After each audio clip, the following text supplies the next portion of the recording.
My name is Sherry Kramer.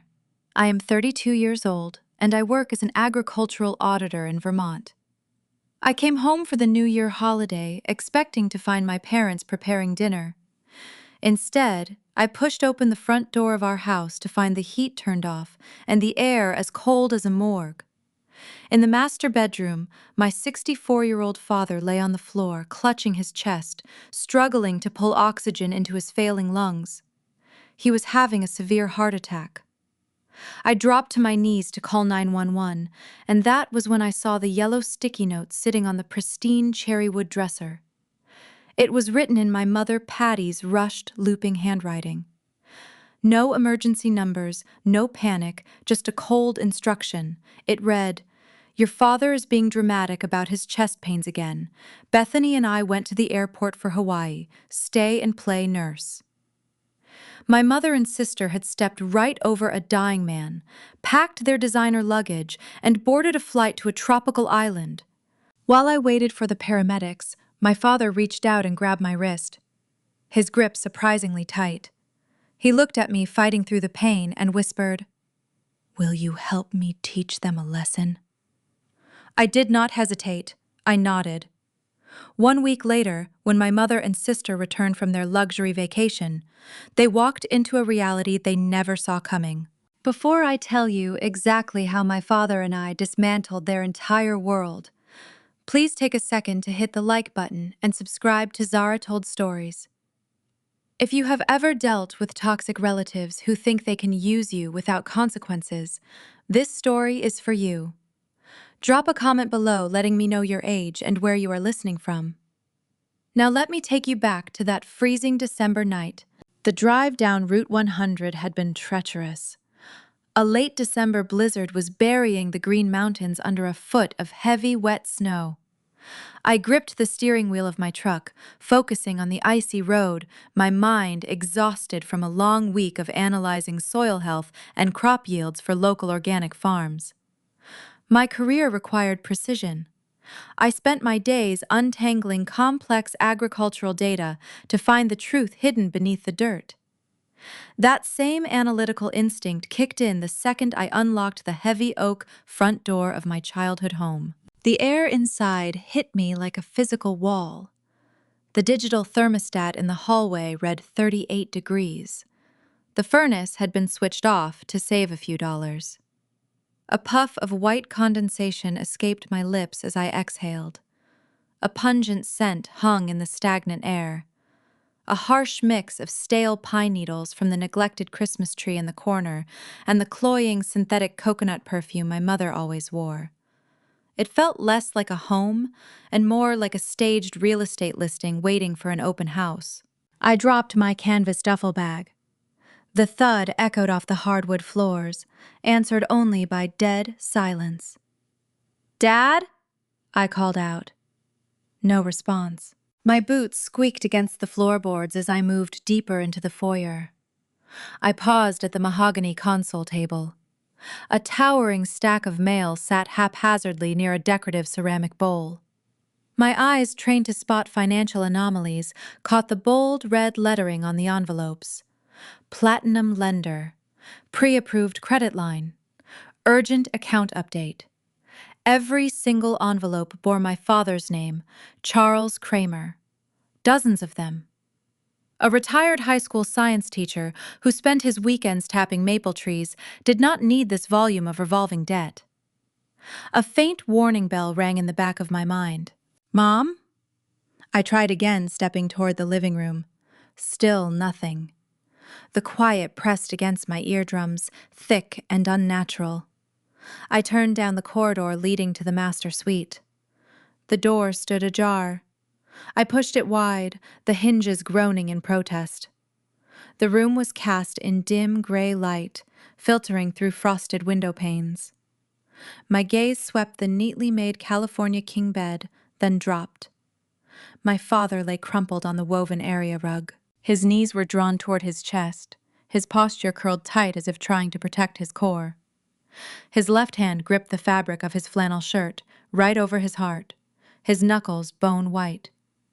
His skin was a terrifying shade of ash, covered in a sheen of cold sweat that caught the weak light. A horrific, rattling wheeze escaped his pale lips, each breath a grueling battle. I dropped to my knees beside him, my pragmatic nature taking over the rising panic. "Dad, look at me." His eyelids fluttered. His pupils were dilated, unfocused. He tried to speak, but the effort only produced a ragged gasp. He was drowning in his own failing cardiovascular system. I pulled my cell phone from my pocket, my thumb hitting the emergency dial with practiced speed.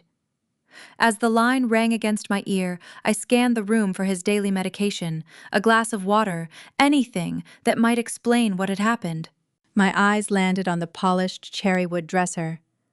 Sitting perfectly centered on the pristine surface, weighted down by a bottle of expensive anti-aging serum, was a square, yellow sticky note. I leaned over, grabbing it, while the dispatcher's voice echoed in my ear. The handwriting was unmistakable. Patty's rushed, looping cursive. She never bothered to cross her letters properly. "Your father is being dramatic about his chest pains again. Bethany and I went to the airport for Hawaii. Stay and play nurse." My stomach plummeted, a heavy weight sinking into the floorboards. She knew. She had seen him struggling, recognized the symptoms he had warned her about, and chose to walk out the door. She and my sister Bethany had packed their designer luggage called a car and stepped right past a man suffering a severe heart attack, all so they would not miss a tropical vacation. 911, what is the address of your emergency?" the dispatcher asked, her tone sharp and anchoring. "I need an ambulance at 42 Sycamore Lane," I said, my voice steadying into a cold, hard rhythm. 64-year-old male, suspected cardiac arrest. He is barely breathing. Skin is pale and diaphoretic." "Copy that. Units are en route. Is he conscious?" "Barely," I replied, pressing 2 fingers against the side of his neck. His pulse was a frantic thread, like flutter against my skin. "Dad, stay with me. The medics are coming." I kept the phone on speaker, tossing it onto the rug. I unbuttoned the top of his flannel shirt to ease the restriction around his throat. His chest hitched a terrible stuttering rhythm. I held his right hand in both of mine, rubbing his cold fingers to generate any semblance of warmth. The temperature in the room was plummeting, the draft from the window seeping into our bones. For 30 years I had watched my father bend backward to accommodate my mother's insatiable demands. He worked overtime to buy the right cars, the right jewelry, the right zip code, absorbing her constant dissatisfaction like a sponge. And Bethany, the golden child, learned early on that Charles was a resource to be mined, not a parent to be loved. I had built a quiet, sustainable life 2 hours away, specifically to avoid their toxic orbit. But Charles stayed. He always stayed anchored by some misguided sense of loyalty to a vow Patty had broken in spirit decades ago. Sirens wailed in the distance, a faint, high-pitched scream cutting through the howling Vermont wind. They were getting closer. Charles's eyes suddenly snapped open. The haze receded for a brief, startling second, replaced by a razor-sharp lucidity. His gaze locked onto mine. He did not look like a victim in that fraction of time. He looked like a man who had finally woken up.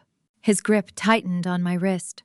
The strength in his fingers was shocking given his fragile state. His nails dug into my skin. "Sherry," he rasped, his voice barely a breath, scraping like sandpaper against his throat. "Do not talk, Dad. Save your strength." He shook his head, a minuscule, stubborn movement. The sirens grew louder, flashing red and white lights beginning to stroke through the frosted window, painting the bedroom walls in harsh, urgent colors. "Sherry," he repeated, pulling my hand an inch closer to his chest. His eyes burned with an unfamiliar, icy fire. "Will you help me teach them a lesson?" The front door burst open. Heavy boots pounded down the hallway. The paramedics rushed into the room, a flurry of medical bags, radios, and clipped commands. They moved me aside, quickly attaching electrodes to his chest, calling out blood pressure readings that made my own heart drop. But as they hoisted him onto the collapsible stretcher, securing the straps across his chest, my mind stayed anchored to that final, raspy question. I looked at the yellow sticky note, crushed inside my fist. I nodded, even though he could not see me anymore. Yes, Dad, I will. The rhythmic beep of the cardiac monitor echoed through the intensive care unit, cutting through the sterile silence of the room. The air smelled of harsh iodine and bleached linens, a sharp contrast to the biting winter wind I had just escaped. I sat in a stiff plastic chair, pulled close to the edge of the hospital bed, watching my father breathe. A thick, clear tube delivered supplemental oxygen to his nose, and a web of multicolored wires extended from beneath his hospital gown, connecting his fragile heart to the glowing screens above him. Dr. Mitchell, the attending cardiologist, walked into the room holding a digital tablet. He possessed the tired, grim expression of a man who had delivered bad news too many times. He looked at me, his voice kept low to avoid disturbing the other patients in the ward. He explained that my father had suffered a severe myocardial infarction, specifically a blockage in the left anterior descending artery. The doctor stated with chilling clarity that if the ambulance had arrived 10 minutes later, my father would not have survived the night. His heart muscle had been starved of oxygen, and he survived by a fraction of a margin. I swallowed hard, the reality of the situation settling heavy in my chest. I followed Dr. Mitchell out into the brightly lit hallway to fill out the hospital admission forms. The paperwork required a designated emergency contact and a primary medical decision-maker. I stared at the blank line on the printed form. The two people who should have been listed there, my mother and my sister, were currently thousands of miles away, chasing sunshine and expensive cocktails.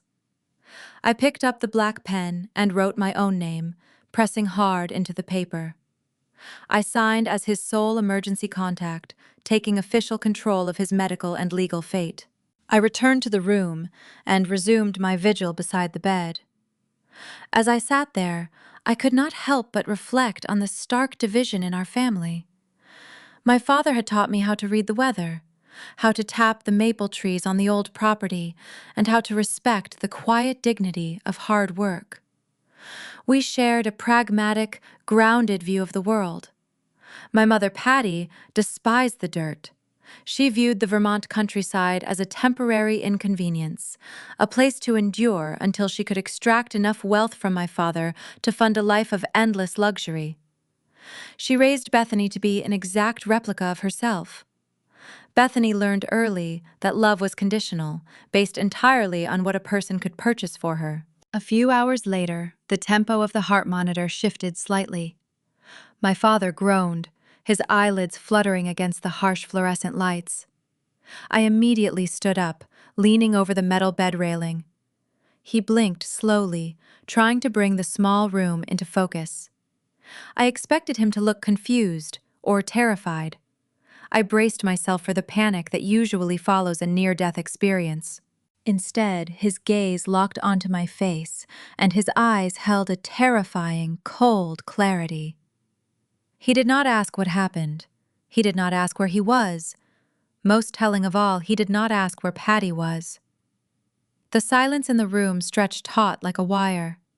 "Phone," he whispered, his voice raspy and weak from the ordeal. I hesitated. I worried about his stress levels after such a traumatic cardiovascular event. The doctor had warned me to keep him calm. But the stern, resolute look in his eyes left no room for argument. I reached into my coat pocket, pulled out his smartphone, and placed it gently in his trembling hand. He unlocked the screen, and his thumb immediately tapped the icon for Bethany's social media feed. I stood perfectly still, watching the harsh blue glow of the screen reflect in his tired eyes. I stepped slightly to the side, allowing myself to see the display. Right at the top of the feed was a fresh photo carousel, uploaded barely 2 hours ago. the exact time I was riding in the back of the ambulance, watching paramedics fight to stabilize his fading pulse. The first image showed Patty and Bethany sitting in a plush, sunlit first-class airport lounge. Patty was holding a crystal flute filled with expensive champagne, flashing a wide, carefree smile at the camera. She wore a new silk blouse and a pair of oversized designer sunglasses resting on her head. Next to her, Bethany was posing playfully, holding up a pair of tickets to Maui. The caption beneath the photo read, "Escaping the freezing winter and enjoying the real life on the island." The flight was so exhausting, but we finally made it. Cheers to the new year. There was no mention of the holiday they left behind. There was no mention of the husband and father lying on a cold hardwood floor. There was not a single trace of worry, concern, or guilt. They were celebrating. My father stared at the glowing screen for a long time. The heart monitor beside him ticked at a steady, rhythmic pace. He did not yell. He did not throw the phone across the room. He did not cry. The reaction was far more profound than anger. I watched 30 years of blind tolerance evaporate from his expression. For my entire life, he had always found a way to excuse their selfish behavior. He used to say Patty was just stressed from managing the household, or that Bethany needed a break from the pressures of her social circle. He absorbed their endless demands, believing it was his duty as a provider to keep the peace. This time, the excuses ran out. The heavy silence in the hospital room signaled the death of his lifelong illusions. He finally saw them for exactly who they were. They were opportunistic, greedy, and entirely devoid of empathy. He realized in that quiet, sterile room that Patty would have happily let him die. His death would have been convenient for her. It would have meant a swift inheritance, a life insurance payout, and the ultimate freedom to live lavishly without his quiet judgment holding her back. He pressed the power button, plunging the screen into darkness. He placed the device face down on the thin hospital blanket and turned his head slowly to look directly at me. The warmth and gentle patience that usually defined his character were gone. They were replaced by a cold, calculating determination. "Sherry," he said, his voice low and unwavering. I leaned closer, gripping the metal bedrail. "I am listening, Dad." He took a slow, deliberate breath, wincing slightly from the effort of expanding his bruised ribs. "When I tell you to leave this hospital, I need you to drive straight back to the house. Go into my study. Lock the door behind you." I nodded, memorizing every word. "Move the heavy mahogany desk away from the window," he instructed, his tone methodical. "Count 3 oak floorboards from the left side of the radiator. The third board is loose. Use the flathead screwdriver from the garage workbench to pry it up." My heart began to pound a steady drumbeat against my ribs. "What is under there?" I asked, keeping my voice to a hushed whisper. "There is a heavy metal lockbox hidden in the cavity," he replied, his eyes narrowing with a fierce protective edge. "I have been keeping records. I have been tracking her movements for the last 2 years. She thinks I am blind to what she does when I am working out in the maple groves. Bring that box directly back to me. Do not open it until you are sitting in this chair." I stared at him, realizing the sheer magnitude of what was happening. This was no longer a medical emergency. The conflict had pivoted sharply from physical survival to calculated retribution. My father was preparing to dismantle the very foundation of my mother's life. "Patty has secrets," he whispered, his gaze piercing through the dim hospital light.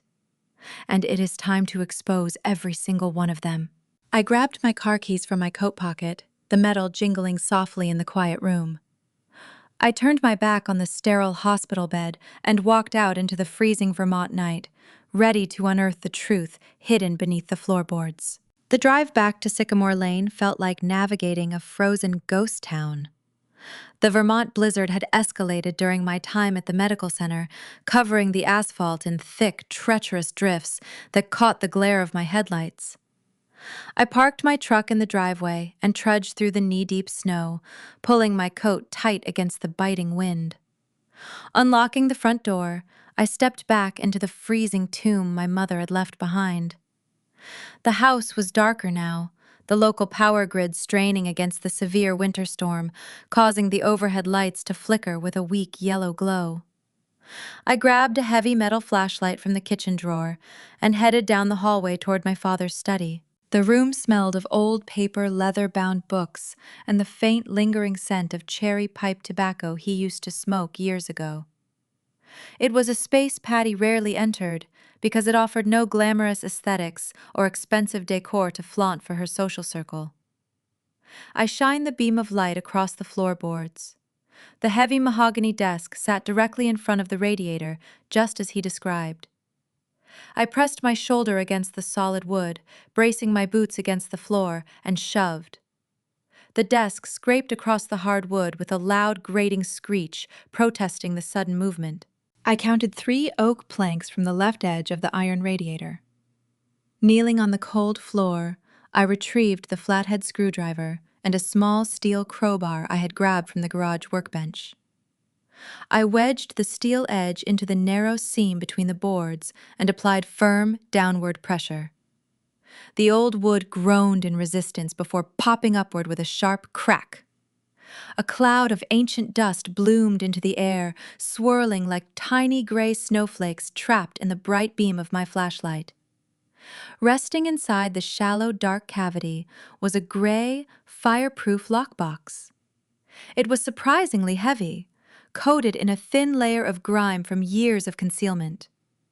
I lifted it out, brushing the dirt from the combination dial. My hands were shaking, not from the freezing temperature, but from the anticipation of what lay inside.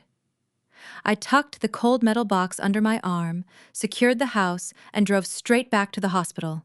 When I returned to the intensive care unit, my father was sitting up slightly, supported by several stiff pillows. His color remained pale, but the terrifying gray pallor had faded. In its place was a fierce, rigid intensity. He did not look like a man recovering from a near-fatal cardiac event. He looked like a general preparing for a long-overdue war. I placed the lockbox gently onto the rolling tray table and pushed it over his lap. His hands trembled as he reached for the dial. He entered a 4-digit combination. The lock clicked loudly, echoing in the quiet room. He lifted the heavy lid. Inside, there were no stacks of hidden cash or expensive jewelry. The box contained thick manila folders bursting with financial records, bank statements, and legal documents. He pulled out the top folder, resting it carefully on his hospital blanket. He took a deep, shaky breath and handed me a stack of papers clipped together. "Read them," he instructed, his voice gaining a fraction of its normal strength. I scanned the top page. It was a statement from his primary retirement account, the one he had spent 4 decades building on a modest high school science teacher's salary. The balance printed at the bottom made my stomach drop. It was a mere fraction of what it should have been. I flipped to the next page, viewing the transaction history. Month after month, regular substantial withdrawals had been processed. $5,000 here, $10,000 there. Every single transfer routed directly into a secondary checking account I did not recognize. "Who owns this account?" I asked, looking up at him. "Your mother," he replied, staring at the ceiling tiles. "She opened it 2 years ago. Look at the destination routing numbers on the second page." I turned the sheet, tracing my finger down the column of outgoing wire transfers.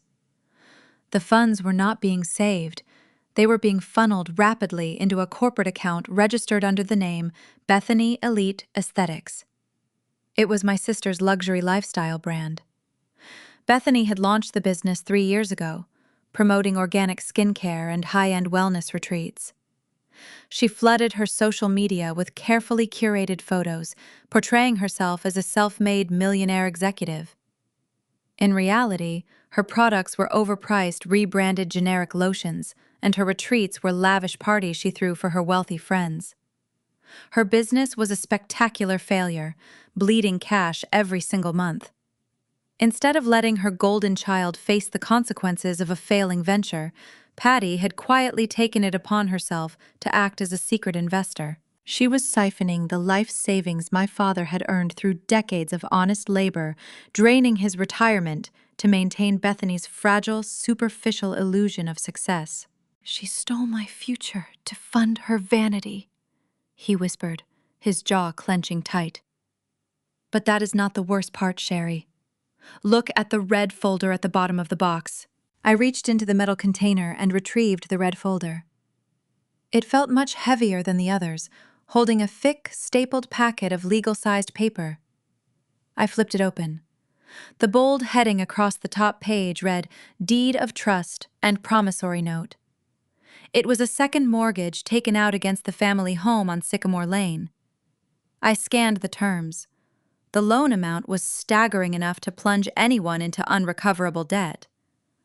I flipped to the final signature page. There, scrawled on the dotted line, was my father's signature. I stared at the ink, confusion knotting my thoughts. "Dad, why did you sign this?" I asked. "You own the house outright." He turned his head slowly, his eyes locking onto mine. "I did not sign it." I felt the blood drain from my face. I looked closely at the date stamped next to the signature. November 14th. He had been attending an annual agricultural conference in upstate New York that entire week. He was 300 miles away when this document was supposedly executed. Patty had stolen his identity. She used his social security number, his financial history, and a corrupt online notary service to push the loan through the system without his physical presence. The digital notary stamp sat in the corner of the page, a glaring symbol of her deception. But something else caught my attention. I leaned closer, bringing the paper directly under the harsh fluorescent light above the bed. The signature itself was not printed in standard black or regular blue ballpoint ink. It was written in a highly distinct, vibrant cerulean blue. My breath caught in my throat. I recognized that color instantly. 2 years ago, upon his retirement, the local school board had gifted my father a custom, heavy fountain pen. It was a beautiful piece of craftsmanship, loaded with a unique, imported cerulean ink cartridge. He kept it displayed proudly on his mahogany desk in the study.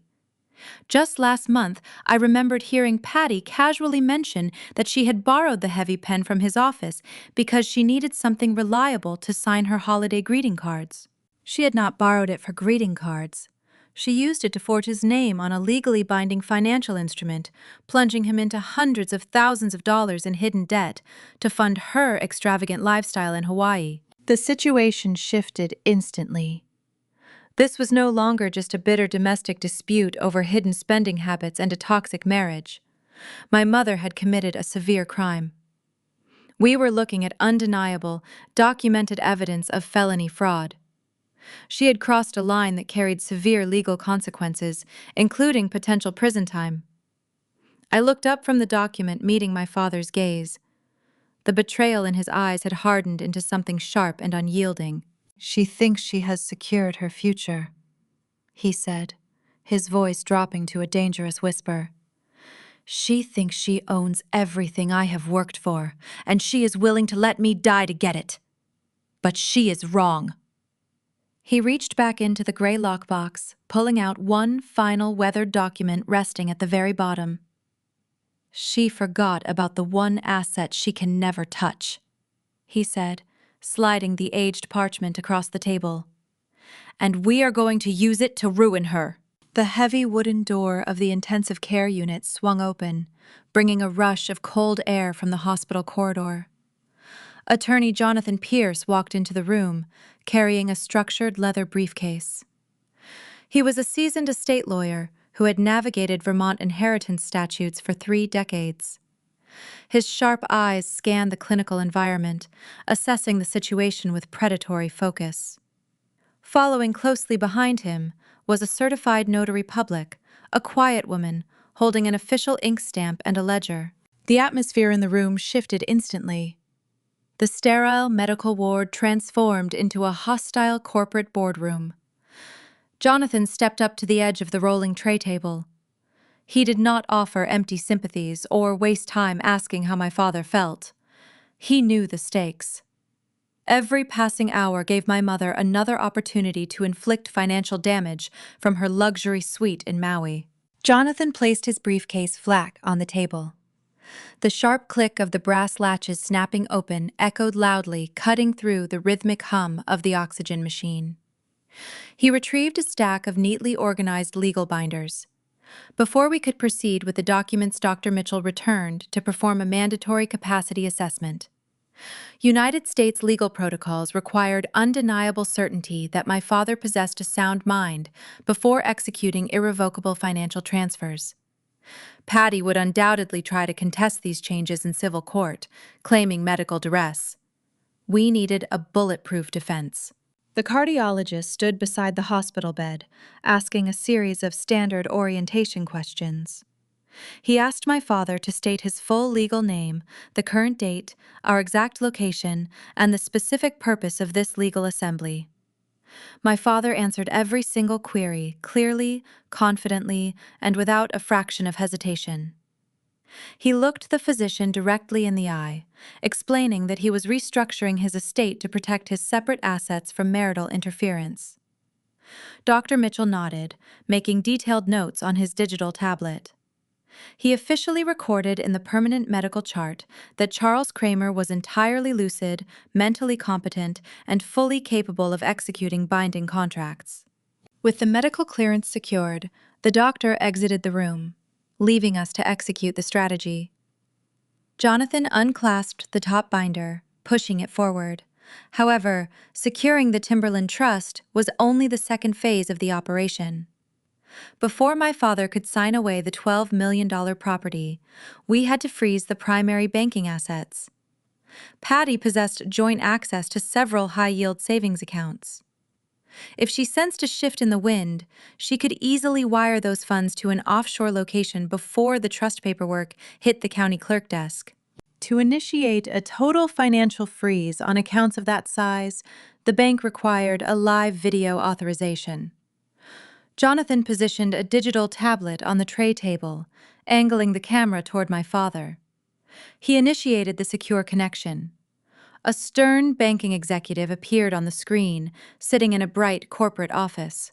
Mr. Kramer, the executive, began his tone highly procedural.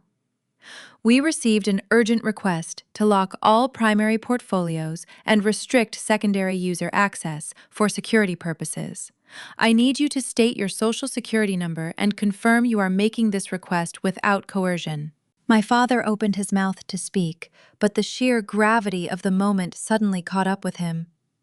He was not just shifting numbers on a screen. He was verbally acknowledging that his wife of 30 years had betrayed him to the point of criminality.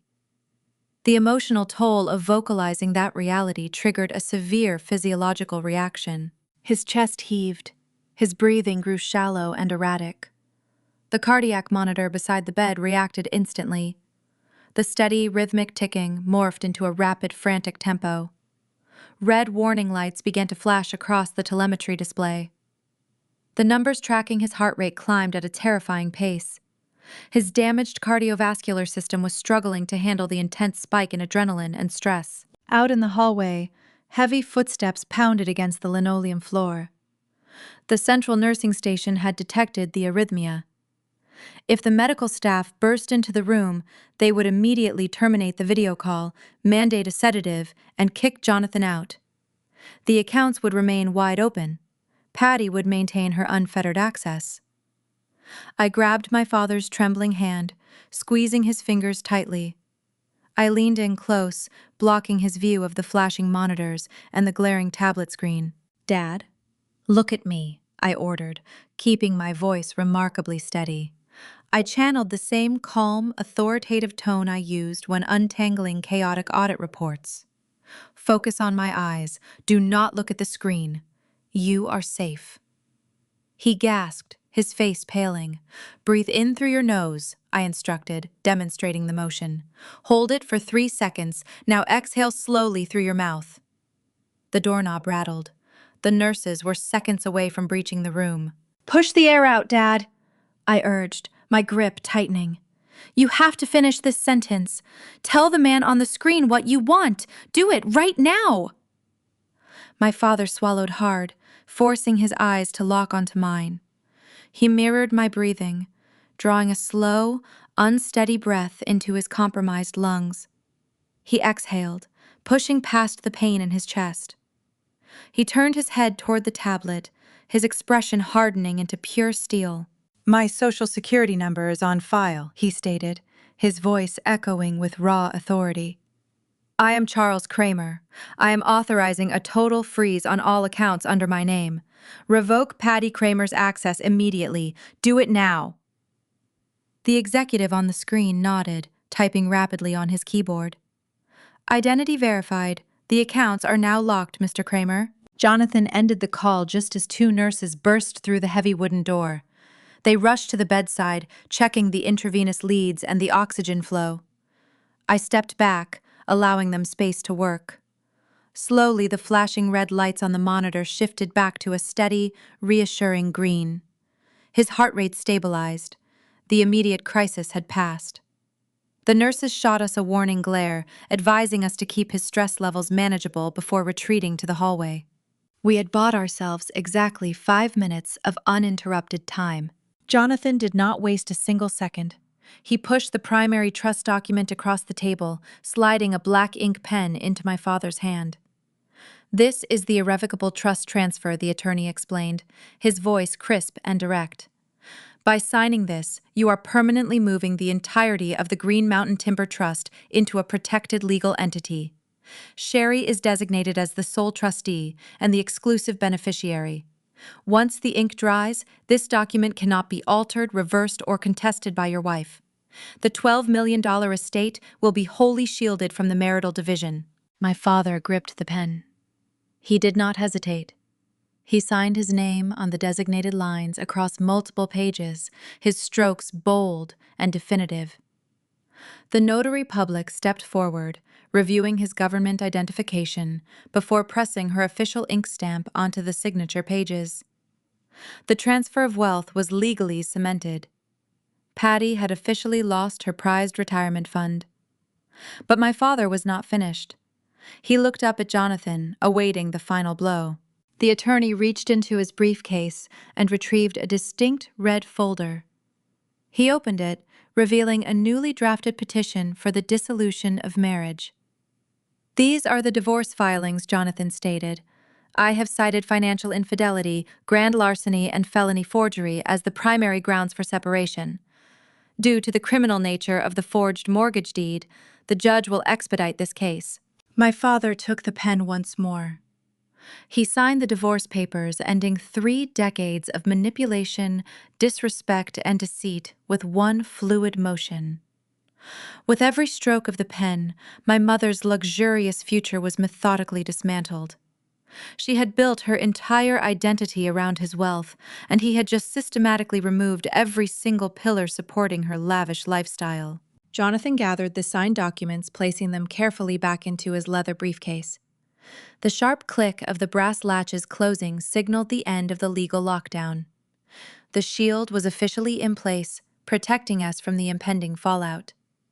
However, building a fortress was only half the battle. We still needed to trap the enemy. My father leaned back against the hospital pillows, exhaling a long breath of profound relief. He reached out, picking up his smartphone from the edge of the tray table. He unlocked the screen and handed the device to me. "The trust is secure," he whispered, a cold, knowing light reflecting in his eyes. "Now we cut off their supply lines. Call the primary credit card company, Sherry. Let us see how much fun they have in Hawaii without my money." I took the smartphone from my father. The bright screen glowed against the dim lighting of the intensive care unit, casting a pale shadow across his bruised face. I navigated to the customer service number printed on the back of his primary platinum card and pressed call. I engaged the speakerphone setting, the device gently on the rolling hospital tray table. A cheerful automated voice greeted us, followed immediately by the tinny, repetitive melody of classical hold music. The upbeat digital tune felt mocking in the sterile air of the cardiac ward, where every second felt heavy with impending consequence. Growing up, the arrival of the credit card statements was a monthly event of dread in our household. My mother viewed credit limits as mere suggestions, treating financial boundaries with the same disdain she reserved for dirty boots tracking mud into her pristine foyer. She thrived on the illusion of infinite wealth, always needing to be the woman picking up the tab at the country club or buying the most extravagant gifts to ensure everyone knew her perceived status. My father had spent years quietly transferring funds from his salary to cover the gaps, keeping her facade intact to avoid her endless verbal berating. Now, the digital music playing through the tiny speaker signaled the permanent end of that era. A customer service representative named David finally answered the line asking how he could assist us today. My father leaned forward, his voice steady and resolute, despite the clear plastic cannula delivering oxygen to his nostrils. "This is Charles Kramer," he stated, staring at the phone. "I am calling to immediately revoke the authorized user status for Patricia Kramer across all my personal credit portfolios. I also need you to place a hard freeze on every individual account tied to my Social Security number." I heard the rapid sound of a keyboard clacking through the phone. A heavy, tense pause stretched over the line. The representative cleared his throat, his tone shifting into a guarded professional register. "Mr. Kramer, I apologize for the inconvenience, but I am unable to process that request today. A spousal fraud alert was placed on your entire profile 48 hours ago by Patricia Kramer. The security directive specifically restricts any administrative changes without her direct, verbal consent." My stomach tightened into a painful knot. My mother had anticipated a potential lockout. Before she even boarded the flight to Hawaii, she had contacted the bank, feigning concern over fraudulent activity to build a protective wall around her spending source. She had trapped him inside his own finances, ensuring she could continue siphoning his wealth without interruption. The medical monitors near the bed beeped a sharp warning as my father's heart rate began to climb again. If we could not freeze the accounts, she would drain the remaining liquid assets before the ink on the divorce papers ever reached a judge. My father did not panic. He did not raise his voice. He stared at the smartphone and spoke with a chilling, unforgiving calm. "David," he said, "look at the origination date of this financial profile. I opened these accounts in 1982, long before Patricia Kramer was ever added to the ledger. There is a primary override protocol established at inception. The verbal passcode is Autumn Harvest." The keyboard clacked again, faster this time. The tension in the room hung thick enough to suffocate. Then, the representative exhaled an audible breath of relief over the speaker. "Passcode verified, Mr. Kramer. The spousal alert has been overridden and permanently dismissed. I am revoking her authorized access to your personal platinum and gold portfolios now. The individual accounts are officially frozen." David asked if we would also like to close the primary joint checking account and its associated shared credit lines. I opened my mouth to say yes, assuming we needed a total financial blackout to protect the remaining capital. My father raised a bruised hand, signaling me to stop. "No," he instructed, his voice dropping to a low, calculated register. "Leave the joint checking account and the shared travel cards entirely active and open. Do not put a single restriction on them." I looked at him in confusion. The representative confirmed the instructions and ended the call. Once the line disconnected, my father explained his strategy. By revoking her access to his personal wealth, he had severed her primary funding source. However, by leaving the joint accounts active while deliberately halting his own deposits, he was setting a brilliant legal trap. My mother was currently in Maui, swiping those shared cards to pay for luxury resort suites, expensive dinners, and high-end shopping sprees. Under the current legal framework of our impending divorce filing, any exorbitant debt she accumulated on those joint cards post-separation would fall squarely on her shoulders. She was actively digging an enormous financial grave, and my father was handing her the shovel. Thousands of miles away, the tropical sun beat down on a pristine white sand beach in Maui. The air smelled of salt water and expensive tanning oil, a stark contrast to the biting Vermont blizzard. Bethany, my sister, was strolling through the open-air corridors of a high-end designer boutique located inside their luxury resort. She wore a wide-brimmed sun hat and a sheer silk cover-up, ignoring the price tags on the merchandise surrounding her. Bethany had never worked a traditional job in her life. She spent her 20s bouncing between failed entrepreneurial ventures, always relying on Patty to force my father into writing a bailout check. She believed her mere existence entitled her to a life of unearned leisure. Currently, she was eyeing a buttery leather handbag displayed on an illuminated glass shelf. The price was equivalent to 3 months of my mortgage payments. Bethany flagged down a sales associate, a young woman holding a mobile payment terminal. "I will take this one," Bethany announced, draping the bag over her forearm. The associate smiled warmly, tapping the total into the screen. Bethany reached into her designer wallet and pulled out the metallic gold card she had used to fund her lifestyle for years. She handed it over with a practiced, arrogant flick of her wrist. "It is so exhausting finding the right accessories for these island dinners," Bethany bragged to the cashier leaning against the glass display counter. "Honestly, my trust fund is the only thing keeping me sane right now. The wealth management team handles all the tedious details, so I can just focus on curating my brand." The sales associate nodded politely, sliding the gold card into the chip reader. The terminal processed the request for a few seconds, then a sharp, discordant beep shattered the relaxed atmosphere of the boutique. The associate frowned, looking down at the digital screen. "I am sorry, ma'am," the associate said, her polite smile faltering slightly.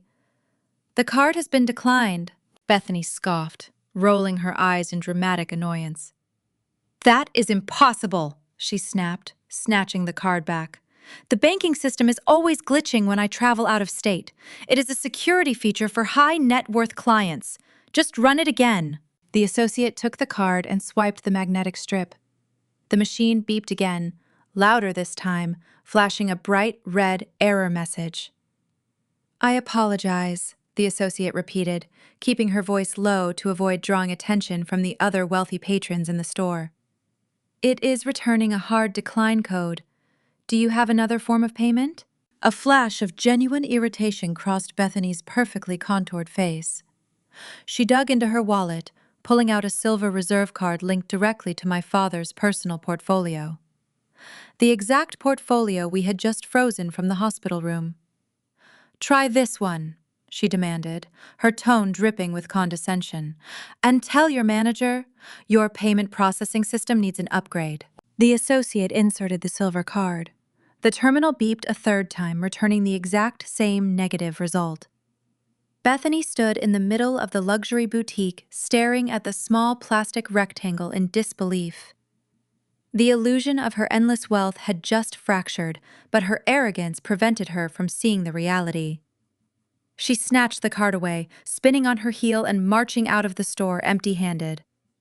She convinced herself it was just a temporary administrative error. She had no idea her financial umbilical cord had just been permanently severed. She was entirely unaware that the avalanche had already begun, and she was standing squarely in its path. Back in Vermont, the cold reality of our situation was setting in. The financial embargo was active, but my father could not return to the house on Sycamore Lane. We had to execute a physical extraction of his belongings before Patty and Bethany realized their credit limit was zero and booked a panicked flight home. The race against the clock was about to get much more complicated. 72 hours after the heart attack, Dr. Mitchell authorized my father for discharge. We did not take him back to the neighborhood on Sycamore Lane. Returning to that environment would have been a death sentence for a man with a freshly scarred cardiovascular system. Instead, Jonathan Pierce arranged for a private, secure cardiac rehabilitation facility located 40 miles north of the city. The clinic sat nestled in a quiet pine forest, far away from any major highways or prying eyes. It featured strict security protocols, requiring pre-authorized identification for every visitor. My mother would never be able to find him there. Once my father was safely settled in a warm, comfortable room overlooking the snow-covered trees, I drove back to the house to execute the next phase of our strategy. The financial embargo was actively draining my mother and sister in Maui, but we needed to complete a physical extraction of my father's belongings before they realized the extent of their ruin and booked a panicked flight home. I coordinated the logistics from the parking lot of the rehab center, hiring a premium moving company renowned for their discretion and speed. I met the moving crew at the property early the next morning. The Vermont winter had tightened its grip, plunging the ambient temperature down to single digits. I unlocked the heavy front door and stepped into the foyer, pulling my coat tighter around my shoulders. The furnace remained entirely off. The ambient air inside was bitterly cold, biting at my exposed cheeks and turning my breath into thick white plumes of vapor. The freezing, powerless, hollowed-out atmosphere of the residence perfectly mirrored my mother's superficial and cold nature. She had spent decades obsessing over the aesthetic appearance of these rooms, filling them with expensive Italian leather sofas, imported crystal chandeliers, and massive abstract paintings. Yet despite the millions of dollars she poured into the interior design, the house had never actually possessed any genuine warmth. 4 broad-shouldered men in heavy winter jackets followed me inside. The lead foreman held a clipboard, waiting for my directions. I handed him an itemized legal inventory drafted by Jonathan Pierce. We were operating under strict parameters. To ensure my mother could never file a police report claiming grand theft, we were only allowed to remove items classified as my father's separate property. Follow this list exactly. I instructed the foreman, my voice echoing in the quiet foyer. If an object is not explicitly printed on those pages, do not touch it. The men nodded, fanning out across the first floor. Within minutes, the heavy, rhythmic thud of their work boots began to echo sharply against the pristine hardwood floors. The sound reverberated through the empty corridors, a stark, utilitarian rhythm, invading the delicate, curated sanctuary my mother had built to impress her country club friends. I supervised the clean-out process, carefully watching as the crew dismantled my father's life, piece by piece. They packed his antique grandfather clock, a cherished heirloom passed down through 3 generations of Kramer men. They boxed up the extensive collection of vintage woodworking tools he kept in the garage, the only place where he was allowed to practice a hobby without my mother complaining about the mess. They secured his medical equipment, his personal filing cabinets, and the boxes of agricultural journals he had authored during his teaching career. We deliberately left every single one of Patty Designer Furnishings untouched. The plush velvet sectionals, the gleaming mirrored accent tables, and the towering silk floral arrangements remained perfectly positioned. We bypassed Bethany's expensive clutter, ignoring the piles of discarded luxury footwear and the massive vanity mirrors dominating her bedroom. The stark contrast between the objects we packed and the items we abandoned painted a vivid portrait of our fractured family. We were extracting a lifetime of quiet, steady substance and leaving behind a hollow shell of desperate materialism. While the movers carefully navigated a heavy mahogany bookcase out the front door, I walked out to the curbside mailbox. The metal compartment was crammed full of envelopes and advertising flyers completely neglected since my mother and sister departed for their tropical vacation. I gathered the massive stack, carrying the frozen paper bundle, back into the kitchen. I spread the mail across the expansive marble island, sorting the contents with practiced efficiency. Most of the envelopes contain the standard barrage of premium credit card solicitations and luxury retail catalogs my mother collected like trophies. However, One particular envelope stood out from the pile. It was thick, stark white, and featured the official logo of my parent primary mortgage lender embossed in the top corner. A red stamp across the front warned of urgent legal correspondence. My analytical training took over. I tore the flap open, extracting a dense packet of official legal documents. I scanned the bold black text, absorbing the severe language. It was a formal notice of default and active foreclosure. My heart pounded a steady, heavy rhythm against my ribs as I read the financial breakdown. The monthly payment on the property had not been satisfied in over 90 days. Patty managed the household bills, demanding complete control over the checking accounts to ensure she could manipulate the cash flow. She had deliberately stopped paying the mortgage 3 months ago. Instead of securing the roof over my father's head, she had selfishly diverted those funds to purchase first-class airline tickets, reserved an oceanfront suite in Maui, and fund her massive shopping sprees. She had traded his absolute security for a fleeting tropical vacation, fully expecting to figure out a solution upon her return, probably by forcing him to sell another piece of his retirement portfolio. She had gambled their entire home on his endless tolerance. I stared at the foreclosure notice, a cold wave of poetic justice washing over me. The trap she had so carelessly set for my father was about to snap shut squarely on her own fingers. The bank was initiating the legal process to seize the property. She was going to return from Hawaii completely broke, locked out of every credit card, facing an impending divorce, and returning to a house the bank was actively preparing to repossess. The moving foreman walked into the kitchen, signaling that the truck was fully loaded and ready for departure. I thanked him, signing the final authorization forms. The heavy front door closed, shutting the crew outside and leaving me alone in the freezing, silent kitchen. I looked down at the marble island. This was the exact spot where I had found the callous yellow sticky note on the night of my father's heart attack. The note instructing me to play nurse while they escaped to paradise. I took the active foreclosure document, smoothing the thick paper with my hands. I placed it perfectly centered on the cold marble countertop, ensuring it was the very first thing my mother would see when she walked through the door. I did not leave a note of my own.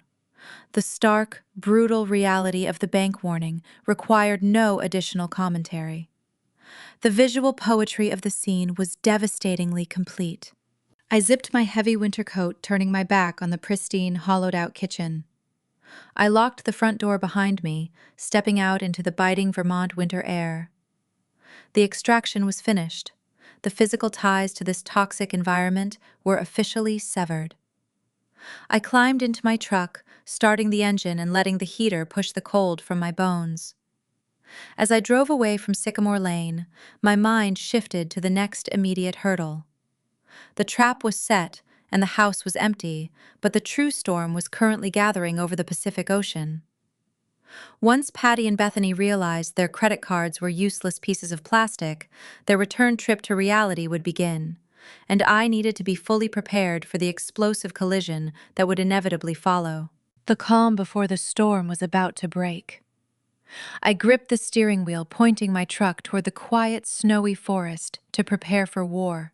I guided my truck down the winding dirt road that led away from the rehabilitation center.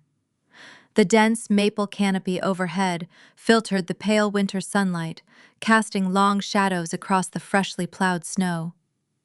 Beside me, my father sat quietly in the passenger seat, staring out the window with a look of profound peace I had not witnessed since my childhood. We were heading to a rented timber cabin located just a few miles down the road from my own agricultural property. When I first purchased my organic farm, I spent years cultivating the degraded soil, learning firsthand that absolutely nothing healthy can grow in toxic environments. I applied that exact same pragmatic philosophy to human relationships. By permanently removing my father from the poisonous atmosphere of his marriage, I was giving him a genuine chance to heal. Pulling into the gravel driveway, I helped him navigate the short distance to the wooden porch. Inside the cabin, the atmosphere provided a stark, vivid contrast to the freezing, hollowed-out tomb we had left behind on Sycamore Lane. The air here felt alive. A robust fire crackled in the stone hearth, radiating a deep, life-sustaining heat that immediately began to thaw the winter chill from our bones. The scent of seasoned oak wood smoke mixed perfectly with the bitter, earthy aroma of freshly brewed black coffee I had prepared in a heavy ceramic mug. I handed him the warm cup, watching him take a slow, deliberate sip. He closed his eyes, letting the genuine warmth wash over him. I watched the snowflakes melt against the window pane, contrasting the bitter freeze outside with the glowing comfort inside. The cabin was structurally simple, lacking any of the imported Italian marble or gaudy crystal fixtures my mother prized so highly. Yet this rustic wooden structure held more authentic comfort than the sprawling mansion ever possessed. My father took a deep breath, filling his recovering lungs with air that smelled of pine needles and honesty, rather than the suffocating perfume of deceit. In just a few short hours, away from the constant underlying threat of my mother and her relentless demands, his physical appearance had noticeably improved. The terrifying gray pallor that masked his skin since the cardiac incident was slowly fading, replaced by a faint, healthy flush of color. The heavy, invisible weight he carried for 30 years was finally lifting from his shoulders. Thousands of miles away, under the blinding glare of the tropical Hawaiian sun, a completely different reality was rapidly unfolding. The financial embargo we established from the hospital room was executing its brutal, highly effective protocol. Patty and Bethany were currently standing in the opulent, open-air lobby of their five-star beachfront resort. My mother wore a vibrant silk sundress, completely oblivious to the impending disaster about to strike.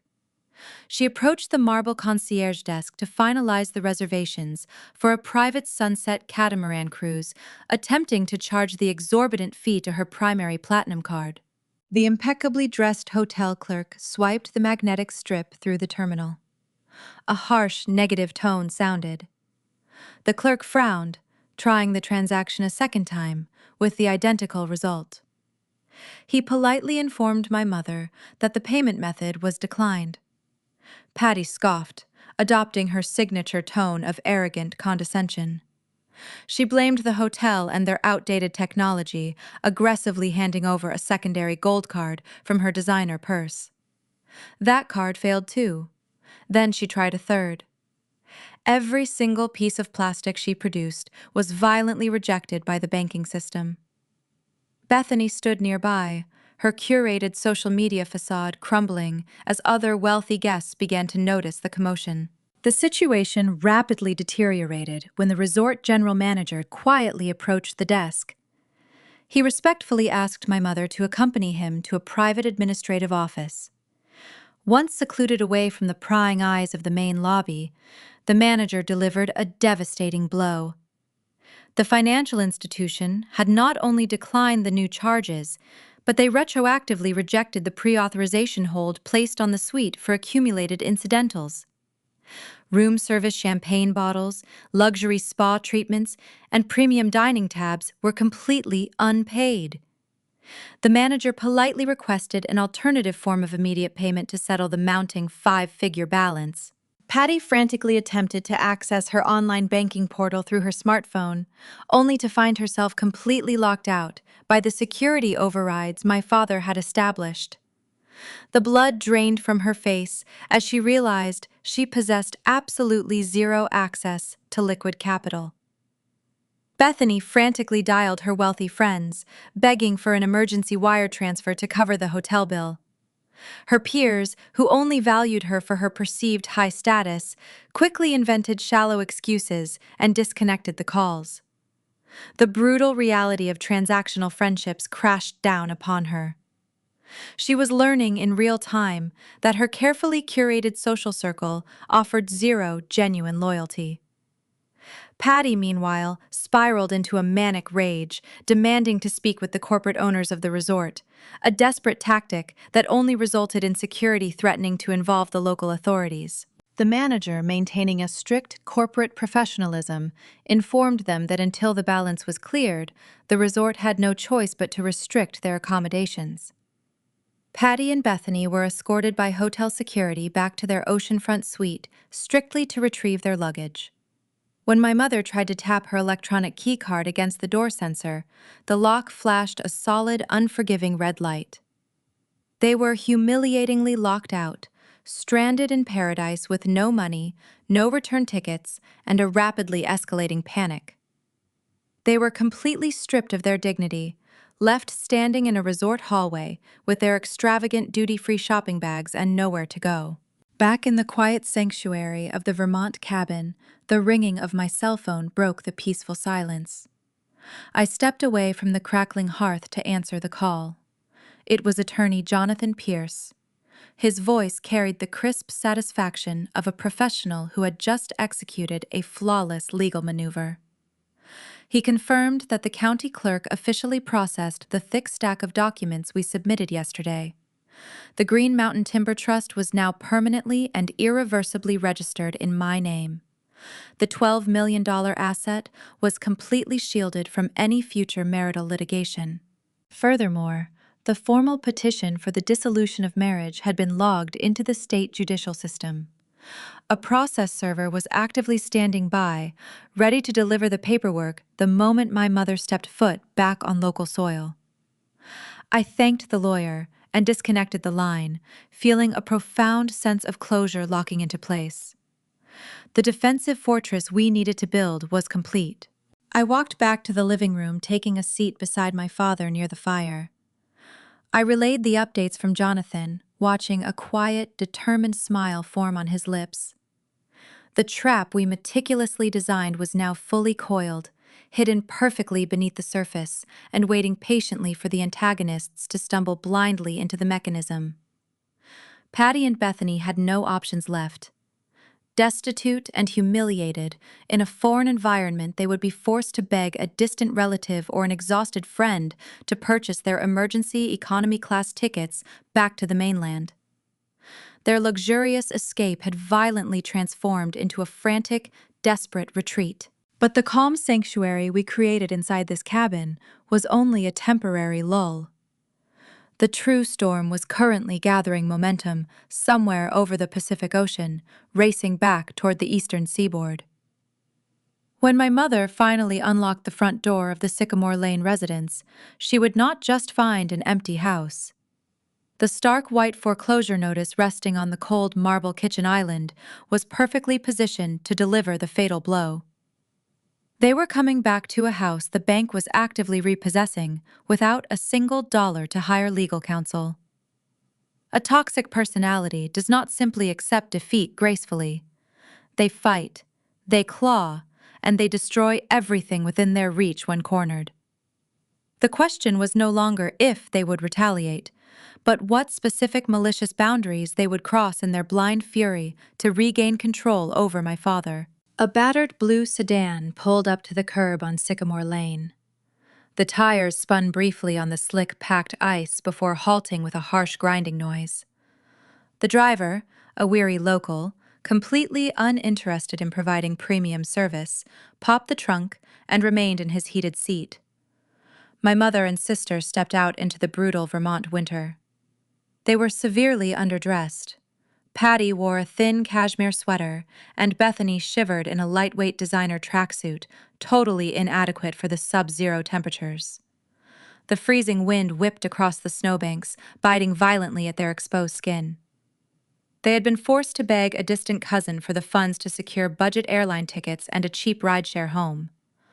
It was a staggering plunge from the first-class luxury they felt entitled to experience. Patty slammed the passenger door, muttering venomous curses about incompetent banking institutions. She had spent the entire agonizing 12-hour journey across the country, convincing herself that the declined transactions were simply a massive administrative error. She rationalized that a fraudulent charge must have triggered an automated security lockdown. In her deeply distorted reality, she was the victim of a corporate mistake. She fully expected to walk through the front door and immediately order my father to spend hours on the phone with customer service to fix the mess. Bethany struggled to yank her oversized suitcases from the trunk. The heavy plastic wheels screeched loudly against the frozen pavement, protesting the harsh conditions. She complained bitterly about her ruined vacation and the humiliation of flying coach. Neither of them spared a single thought for the man they had left grasping for breath on the bedroom floor just a few days prior. Patty marched up the front steps, her designer heels slipping dangerously on the icy bricks. She shoved her key into the lock and twisted the brass handle, pushing the heavy wooden door inward. She expected a blast of welcoming heat from the central furnace. She anticipated the smell of fresh coffee and the sight of my father sitting obediently in his armchair, ready to apologize for the inconvenience and absorb her explosive wrath. Instead, a wave of stagnant, freezing air washed over her face. The temperature inside the residence was practically indistinguishable from the bitter blizzard raging outside. She stepped into the foyer, her sharp voice echoing unnaturally in the cavernous hallway. "Charles!" she demanded, her tone dripping with absolute authority and irritation. "Fix the thermostat right now! It feels like a morgue in here!" There was no response. The silence that greeted her was thick, heavy, and completely absolute. Bethany dragged her luggage over the threshold, abandoning the bags the second she cleared the doorway.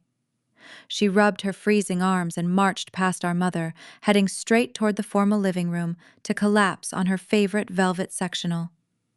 10 seconds later, a piercing, hysterical scream shattered the quiet atmosphere of the house. Patty flinched, rushing frantically down the hallway to find her golden child standing paralyzed in the center of the room. Bethany pointed a trembling finger at the empty spaces dominating the floor plan. The towering antique grandfather clock was missing. The massive mahogany bookcase had vanished. My father's worn leather recliner, his reading lamps, and his collection of historical literature were entirely gone. Only Patty's gaudy mirrored accent tables and delicate silk arrangements remained standing awkwardly in the vacant voids. The visual impact was jarring. The room looked like a museum that had been carefully robbed by thieves who specifically targeted items of genuine substance while deliberately leaving the cheap, superficial decorations behind. "This is a robbery," Patty gasped, her hands flying to her face in dramatic horror. "Someone broke in while we were stranded in Hawaii. We need to call the police immediately. Where is your father? He must be at the hospital. Or worse." She spun around, her frantic mind racing to construct a scenario where she remained the innocent victim. She hurried toward the kitchen, intending to grab the landline phone mounted on the wall. She stormed through the swinging doors and stopped dead in her tracks. The kitchen was spotlessly clean, stripped of my father's daily medications, his coffee mugs, and his reading glasses. Resting perfectly centered on the cold marble island was a single, thick, white envelope. Patty approached the counter, her breathing growing shallow and erratic. She recognized the embossed logo of her primary mortgage lender printed in the top corner. A bright red stamp across the seal warned of urgent legal correspondence. She reached out, with shaking fingers, tearing the thick paper open and pulling out the dense packet of official documents. She scanned the bold black text, absorbing the severe legal terminology.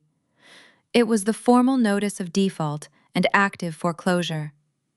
The financial breakdown clearly stated that the monthly payment had been completely ignored for over 90 days. The bank was initiating the immediate legal process to seize the property. The brutal reality crashed down upon her, instantly vaporizing her delusions of banking errors and administrative glitches. The house was not robbed. The accounts were not glitched. The luxury lifestyle she had so ruthlessly maintained was collapsing around her in real time. She was standing in a freezing, empty house that the bank was actively preparing to repossess, and she did not possess a single dollar to her name. Total panic overrode her arrogant composure. She pulled her cell phone from her purse, scrolling frantically through her contacts until she found my number. She pressed the call button, pressing the device against her ear. I was sitting comfortably in the warm rented cabin, nursing a fresh mug of black coffee, when my screen illuminated with her name. I accepted the connection, holding the phone up without saying a word. Sherry? My mother screamed into the receiver, her voice shrill and borderline unhinged. What is happening? The house is freezing. Your father's belongings are completely gone. There is a foreclosure notice on my kitchen counter. Where is he? What did you do? I took a slow, calming breath, channeling the rigorous, analytical detachment I utilized during intense agricultural audits. My mother had spent her entire life using emotional volatility to dominate every conversation. She expected me to cower to apologize, to scramble for a solution to soothe her anxiety. I refused to play the assigned role of the obedient peacekeeper any longer. My father is exactly where he needs to be, I replied, my voice chillingly calm and perfectly measured. He is safe, recovering, and completely out of your reach. You left him to die, Patty. You forged his signature to steal his money, and you drained his retirement to fund your tropical vacation. The ride is officially over. How dare you speak to me that way? She shrieked, her desperation morphing back into vicious anger. You are an ungrateful child. I am your mother. You will tell me where he is right now, or I swear I will make your life a living hell. I will call the authorities. I will have you arrested for kidnapping. I will drag your little consulting business through the mud until you have nothing left. You have no idea what I am capable of doing. I smiled, a cold, hard expression forming on my face. Actually, I know exactly what you are capable of doing, I stated firmly. That is precisely why we took every necessary precaution. You can scream and issue empty threats all you want, but you possess absolutely zero leverage. The financial accounts are locked. The house belongs to the bank. You are holding a losing hand, and the game is finished. Bethany could be heard wailing in the background, demanding someone fix the heat and restore her trust fund. Patty continued to hurl insults, promising catastrophic retribution, demanding that I drive over immediately and fix the disaster she had created. She refused to accept that her reign of terror had been successfully dismantled. Patty, I interrupted, cutting through her hysterical screaming with absolute authority. Stop yelling and walk into the front room. I need you to do exactly as I say. Walk over to the bay window and look outside. What are you talking about? She demanded, her breath hitching in confusion. Just look out the window, I commanded, ending the phone call and dropping the device onto the cabin sofa. Back at Sycamore Lane, Patty lowered the phone, her hands trembling uncontrollably. She marched into the living room, pushing past a sobbing Bethany, and approached the large bay window. She grabbed the heavy silk curtains, pulling them apart to peer through the frosted glass. The Vermont snow was falling, steadily blanketing the front yard in a pristine layer of white. Marching deliberately up the icy driveway, unbothered by the bitter cold, was attorney Jonathan Pierce.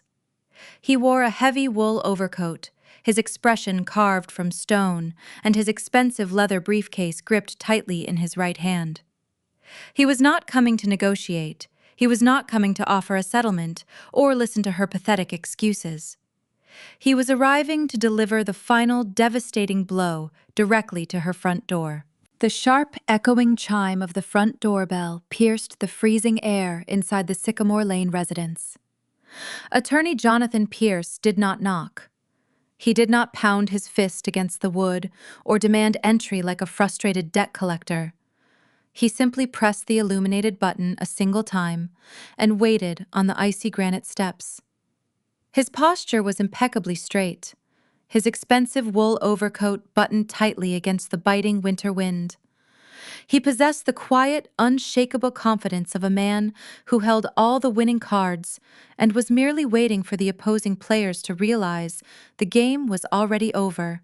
Patty marched down the hallway, her expensive designer heels clicking aggressively against the hardwood floor. She ripped the heavy front door open fully, prepared to unleash a torrent of abusive complaints. She intended to berate whoever stood on her porch, projecting her massive internal panic onto an easy target. She expected a confused courier or perhaps a local contractor she could bully into restoring the heating system. Instead, she found herself standing face to face with the most formidable estate lawyer in the state of Vermont. Jonathan did not offer a polite greeting. He did not ask how her tropical vacation went. He maintained an expression entirely devoid of emotion, a stark professional mask that immediately unsettled my mother. She opened her mouth to demand an explanation, but Jonathan moved first. He unclasped his leather briefcase, reaching inside with practiced efficiency. He withdrew a thick, heavy stack of legal documents securely bound inside a rigid manila envelope. With a swift, deliberate motion, he extended his arm. The crisp slap of the thick envelope hitting my mother's palm echoed sharply in the quiet foyer. She grasped the package reflexively, her eyes darting from the serious attorney to the bold black lettering printed across the cover page. "You have officially been served," Jonathan stated, his voice carrying a calm, authoritative resonance that demanded absolute silence. "The documents you are holding represent a formal petition for the dissolution of your marriage to Charles Kramer, effective immediately. Your authorized access to all his personal wealth, banking portfolios, and investment accounts is permanently revoked by court order." Patty stared at him, her mouth opening and closing silently, like a fish pulled abruptly from the water. The blood drained entirely from her face, leaving her pale and trembling in the harsh winter draft. For 3 decades, she had wielded my father's bank accounts like a blunt instrument, using his money to command respect and enforce her superficial dominance. Hearing a seasoned attorney verbally sever that connection paralyzed her vocal cords. Bethany, hearing the commotion from the living room, abandoned the velvet sectional and hurried into the foyer. She stood shivering in her lightweight designer tracksuit, her arms crossed defensively over her chest. The reality of her declined credit cards in Maui had already fractured her fragile ego, but seeing a process server standing on their front porch shattered it completely. Bethany had spent her entire adult life banking on a massive future inheritance.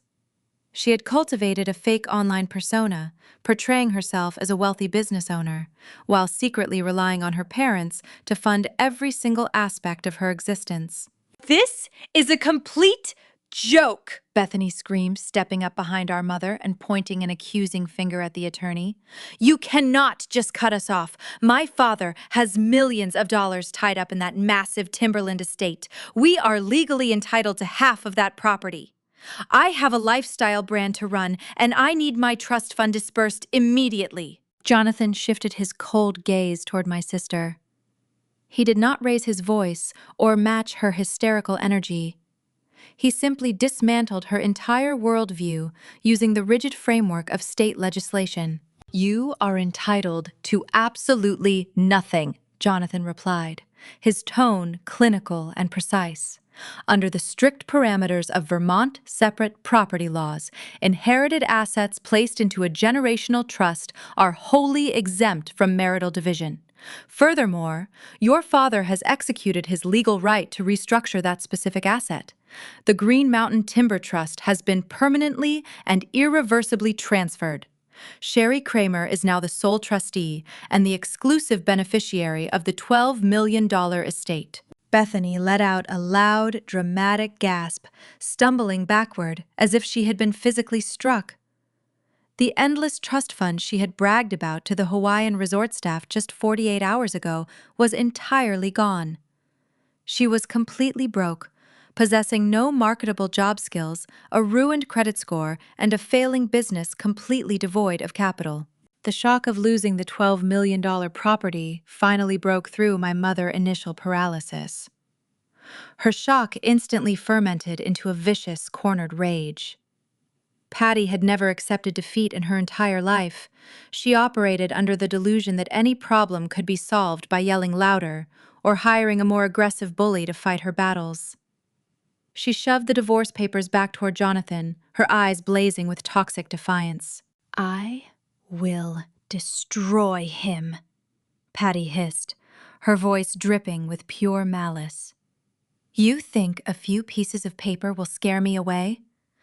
I will hire the most ruthless litigation attorney on the Eastern Seaboard. I will drag Charles through a grueling, brutal public trial. I will claim he was experiencing severe medical duress when he signed these ridiculous documents.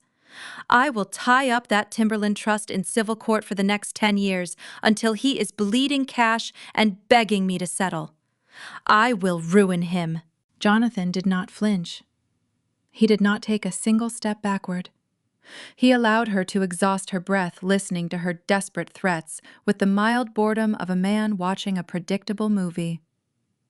When she finally finished her tirade, he reached into his leather briefcase a second time. He extracted a thinner, separate packet of papers. These documents were not bound in standard manila folders.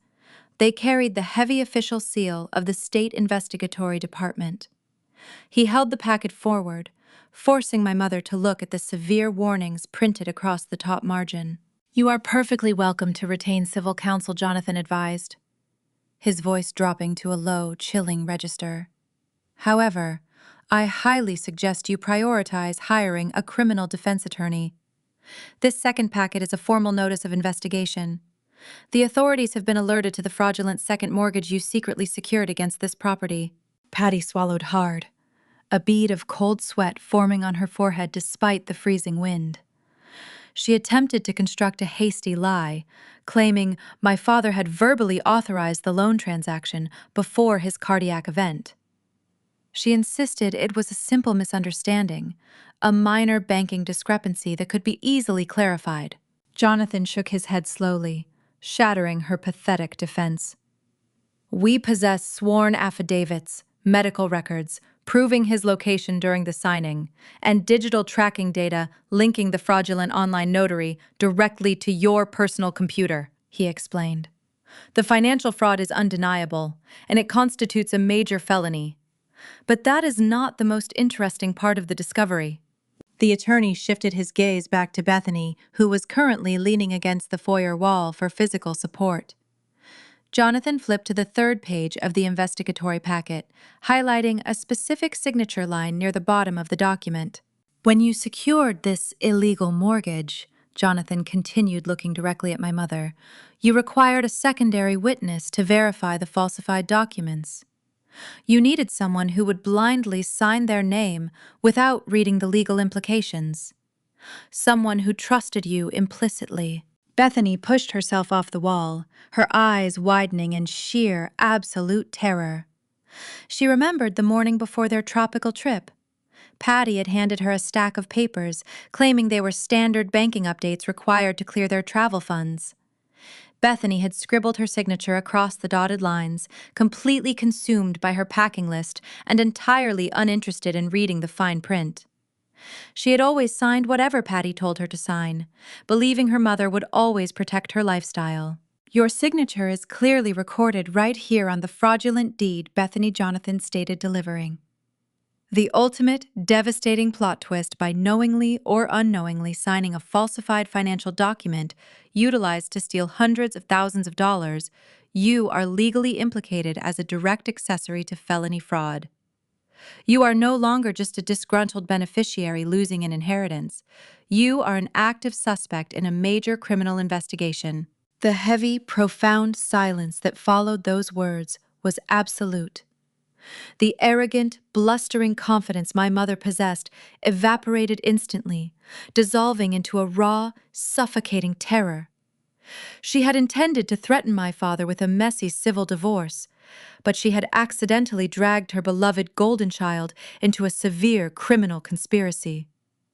Bethany began to hyperventilate, clutching her chest as the reality of potential prison time crashed down upon her meticulously curated life. She realized her mother had not protected her. She had carelessly used her as a human shield. Jonathan Pierce stepped backward, retreating down the icy granite steps. He had delivered the payload flawlessly. He offered no parting advice or polite farewells. He simply turned his back on the frozen, empty house and walked steadily toward his waiting vehicle, leaving the front door wide open to the brutal winter storm. Patty stood trembling in the doorway, clutching the divorce papers and the criminal investigation notice against her chest. Her luxurious world had been systematically eradicated in less than 10 minutes. The bank was taking the house. Her husband was taking his wealth. The police were coming for her freedom. She was backed into an inescapable corner, staring into an absolute void of consequences. But a narcissist facing total annihilation does not simply surrender. They lash out, utilizing the only weapon they have ever truly understood. As the attorney taillights disappeared down the snowy street, Patty slammed the front door shut. She turned toward her sobbing daughter, a dark, desperate calculation forming in her mind. She could not fight the lawyers, and she could not fight the bank. But she knew exactly how to inflict psychological damage. She needed to destroy my professional reputation. She needed to launch an extortion campaign so vicious and relentless that I would be forced to beg for a truce. The legal battle was lost, but the campaign of blackmail was just beginning. The Monday morning sun crept through the wide, frosted windows of my agricultural consulting firm, casting long, pale shadows across the reclaimed oak floorboards. I had spent the last 5 years building Kramer Sustainable Solutions from the ground up, working tirelessly to establish a pristine, professional reputation within the tight-knit progressive farming community of Vermont. My entire career relied heavily upon absolute integrity, transparency, and the unwavering trust of local farmers and state environmental boards. My mother understood this perfectly well. She knew that in a region driven by community values and local reliance, a destroyed reputation was essentially a professional death sentence. Cornered by the brutal reality of her impending divorce and the looming criminal investigation, she deliberately targeted the only vulnerable asset I possessed. I walked into my private office, holding a warm ceramic mug of green tea, fully expecting to spend the morning reviewing soil composition reports for a new client. Instead, my eyes were immediately drawn to the frantic, aggressive blinking of the red voicemail indicator light on my desk phone. The digital display screen indicated that 24 separate messages had been recorded over the span of a single weekend. I set my mug down on the wooden desk, feeling a familiar, icy knot tighten in my stomach. The persistent flashing red light felt like a physical intrusion, a toxic remnant of my childhood, desperately trying to breach the safe sanctuary I had constructed for myself. I pressed the playback button, and the speakerphone crackled to life. The first voice I heard was not a prospective client or a confused vendor. It was Patty. Her tone was completely unhinged, devoid of the polished, arrogant superiority she usually projected to the world. She sounded feral, driven by the sheer, frantic desperation of a woman who had just watched her luxurious empire crumble into dust. "Sherry," her voice hissed through the digital speaker, vibrating with pure, malicious intent. "You think you have won because you tricked your sick father into signing a few pieces of paper? You think you can steal my home and cast me out into the freezing cold without any consequences? If you do not call the bank right now and restore my access to those accounts, I will completely destroy your little business. I will call the State Agricultural Certification Board tomorrow morning. I will tell the directors that you are a manipulative predator. I will swear under oath that you isolated a vulnerable, elderly man, exploiting his failing cognitive health to steal his life savings. I will personally ensure that no one in this state ever hires you again." The message ended with a harsh dial tone. The system immediately rolled over into the next recording. It was another vicious threat, amplifying the fabricated abuse narrative and demanding the immediate return of the $12 million Timberland Trust. She left message after message, utilizing every single manipulative tactic she had perfected over 3 decades. She oscillated wildly between screaming violent ultimatums and sobbing uncontrollably, begging me to remember that she was my mother. The sheer volume of the voicemails was intended to overwhelm my nervous system, to break my resolve through relentless psychological warfare. Before the final voicemail even concluded, my cellular phone buzzed loudly against the surface of my desk. A trusted client and friend who managed a large organic dairy cooperative had forwarded me a hyperlink to a social media application. The accompanying text message simply told me that I needed to see the video immediately before the situation escalated further. I clicked the digital link, and a high-definition video populated on my screen. Bethany had taken her extortion campaign directly to the public, leveraging the substantial online following she had cultivated for her luxury lifestyle brand. She sat in front of a completely blank white wall, deliberately hiding the fact that she was currently residing inside the massive Sycamore Lane property. She wore an oversized knitted sweater, pulling the sleeves down over her hands to project an image of fragile vulnerability. Her makeup was expertly applied to simulate the appearance of exhaustion and fresh tears. Bethany stared directly into the camera lens, delivering a masterclass in narcissistic victimhood. She openly wept, telling her thousands of followers that her family had been torn apart by a jealous, greedy sister. She claimed that I had violently orchestrated a hostile takeover of her father's estate, kicking her and her mother out into the freezing winter streets without a single dollar to their names. She shamelessly begged her audience for emotional support and financial solidarity, claiming her lifestyle brand was now her only lifeline to survive the catastrophic betrayal. She portrayed herself as a resilient survivor fighting against a cruel, heartless sibling who cared more about money than family loyalty. I sat in my quiet office, watching the engagement metrics on her video climb rapidly. Hundreds of sympathetic comments poured in from her dedicated followers, validating her fabricated trauma and expressing outrage on her behalf. A sharp spike of genuine anxiety pierced my chest. The intimidation tactics were working exactly as they intended. The terrified, conditioned child inside my brain urged me to capitulate. My lifelong instinct was to surrender, to call the attorneys and reverse the trust transfer, just to make the relentless public humiliation stop. I stared at the screen, feeling the overwhelming pressure of societal judgment threatening to crush the boundaries I had fought so hard to build. Then I closed my eyes and took a deep, steadying breath, inhaling the faint scent of the dried lavender I kept on my desk. I reminded myself that I was no longer a helpless child trapped in their toxic ecosystem. I was a rigorous professional auditor. My entire career was dedicated to separating verifiable facts from emotional manipulation. I dealt with hard data, concrete evidence, and empirical reality. The lies my mother and sister were loudly broadcasting were simply data points, discrepancies on a behavioral spreadsheet that required proper documentation. I opened my eyes, completely purging the anxiety from my system. I refused to engage with them emotionally. I did not call my mother back to argue about her defamatory accusations. I did not post a defensive public statement on social media to counter my sister's ridiculous theatrical performance. Engaging with a narcissist publicly only provides them with the attention and validation they desperately crave.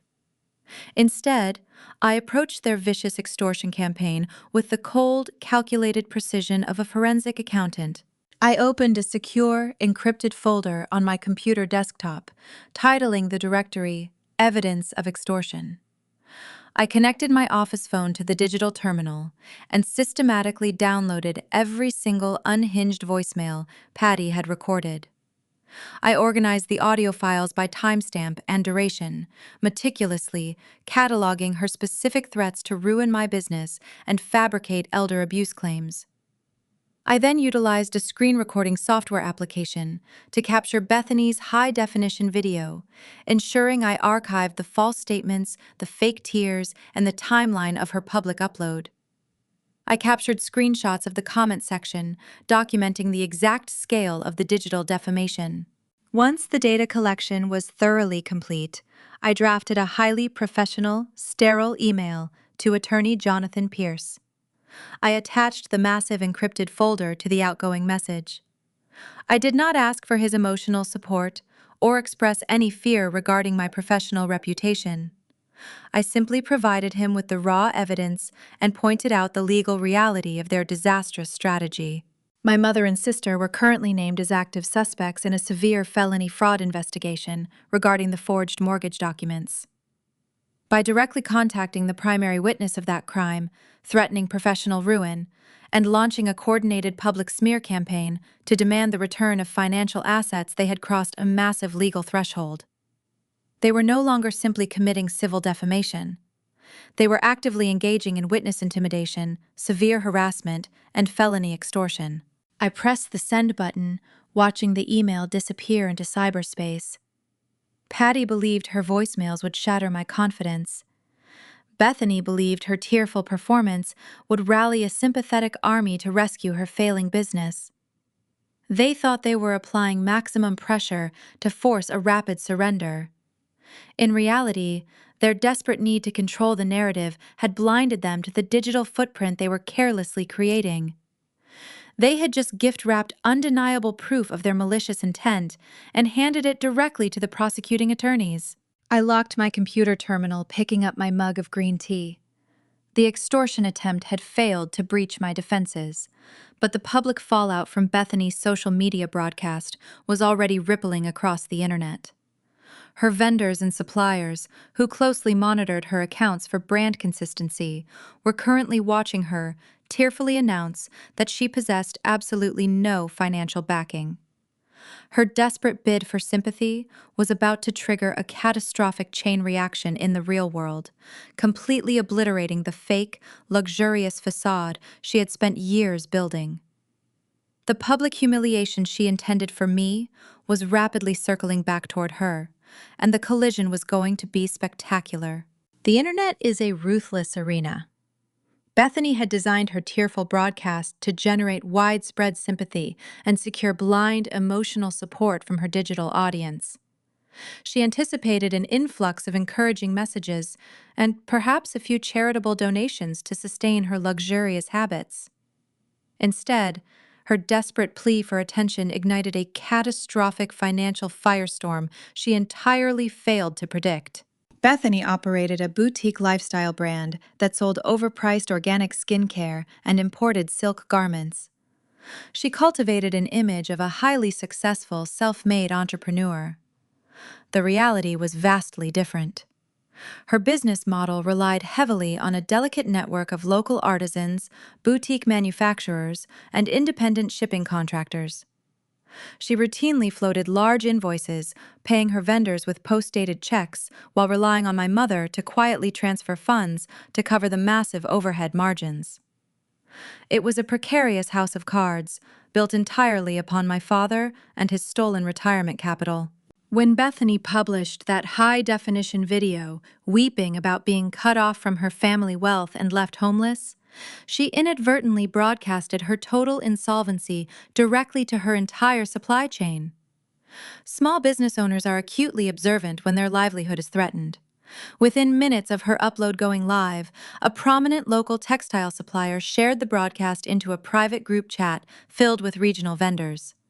Panic spread through her professional network like wildfire. 4 independent contractors, who were currently holding pending checks from the lifestyle brand belonging to Bethany, rushed immediately to their respective banking branches.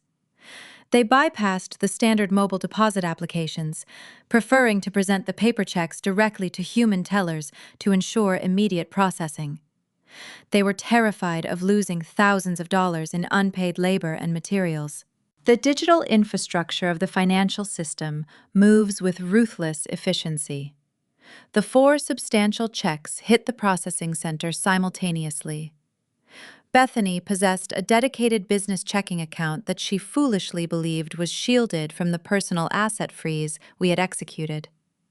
She completely forgot that the seed money for her company was originally drawn from a joint portfolio tied directly to my mother. The banking algorithms identified the overarching fraud alert and the associated delinquency. The digital clearinghouse rejected every single transaction. The checks bounced violently, returning to the vendors marked with insufficient funds. The automated system immediately penalized the business account, levying heavy overdraft fines for each failed transfer. Her ledger plummeted deep into the negative thousands, dragging her fragile company into sudden, unavoidable bankruptcy. Her cellular device began to vibrate continuously, dancing across her pristine marble vanity. Angry text messages and threatening voicemails from defrauded suppliers flooded her inbox. The polished, wealthy facade she spent her entire adult life cultivating evaporated in a matter of hours, leaving behind nothing but broken contracts and furious creditors. While Bethany watched her digital empire collapse under the weight of her own arrogance, my mother was actively plotting her revenge. Patty remained absolutely determined to fight back. She firmly believed that the American legal system could be easily manipulated if you simply hired the most ruthless, expensive shark in the courtroom.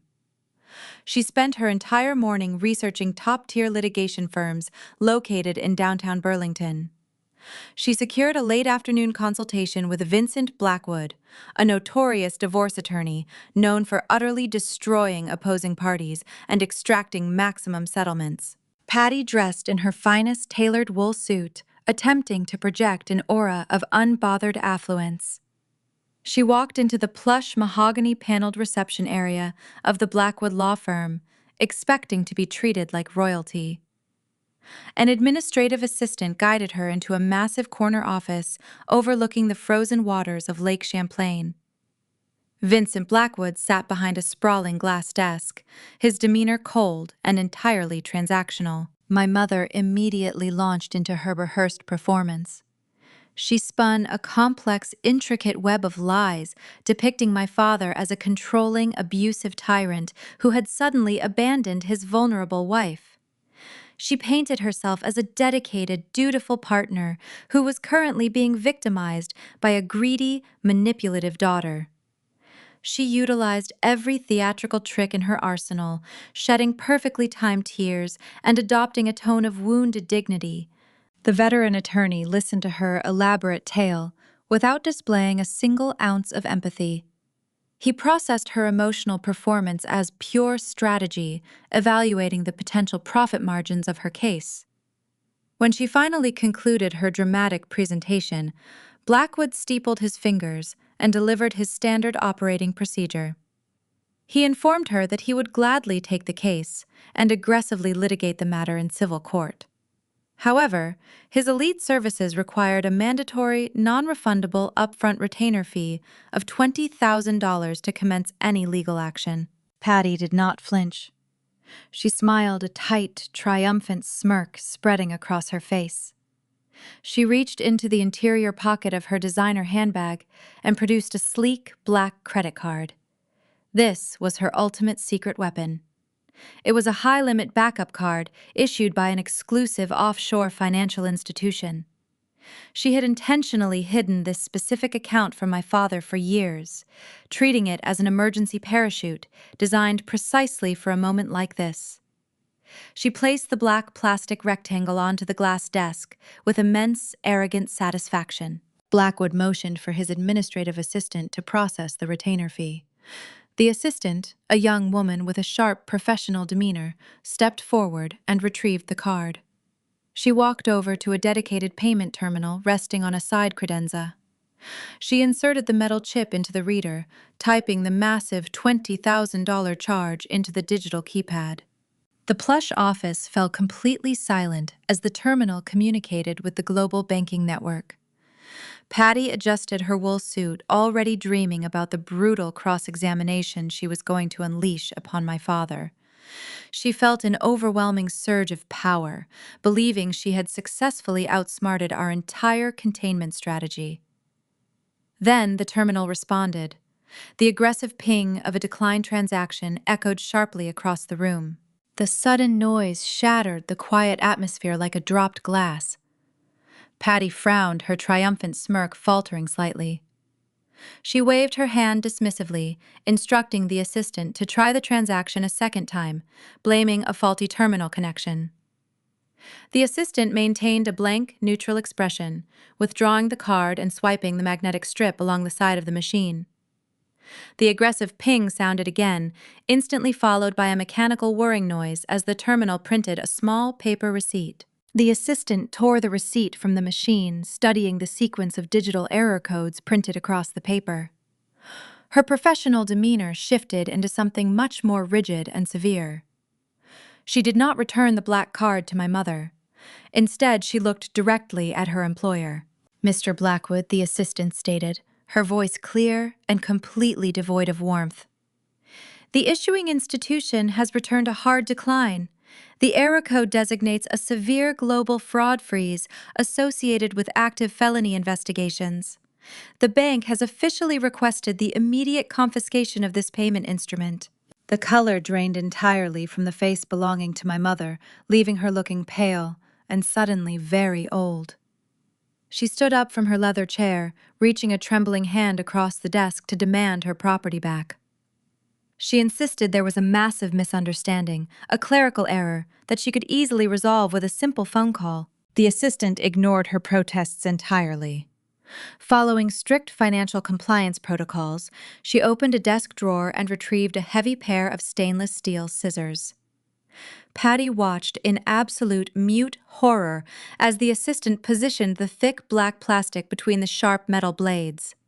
With a loud, definitive crunch, the assistant cut the secret backup credit card directly in half, letting the two useless pieces fall onto the glass desk. Vincent Blackwood stood up from his leather chair, his posture rigid and unwelcoming. He had spent decades navigating high-stakes litigation, and he possessed zero tolerance for clients embroiled in active criminal fraud investigations that could jeopardize the reputation of his firm. He did not offer any sympathy or suggest an alternative payment plan. "Mrs. Kramer," the attorney said, his voice dropping to a low, unforgiving register. "Our consultation is officially concluded. We will not be representing you in this or any other legal matter. Please collect your belongings and exit my office immediately." Patty attempted to argue, her voice rising into a shrill, desperate pitch. She begged him to listen, promising to secure the funds through other channels.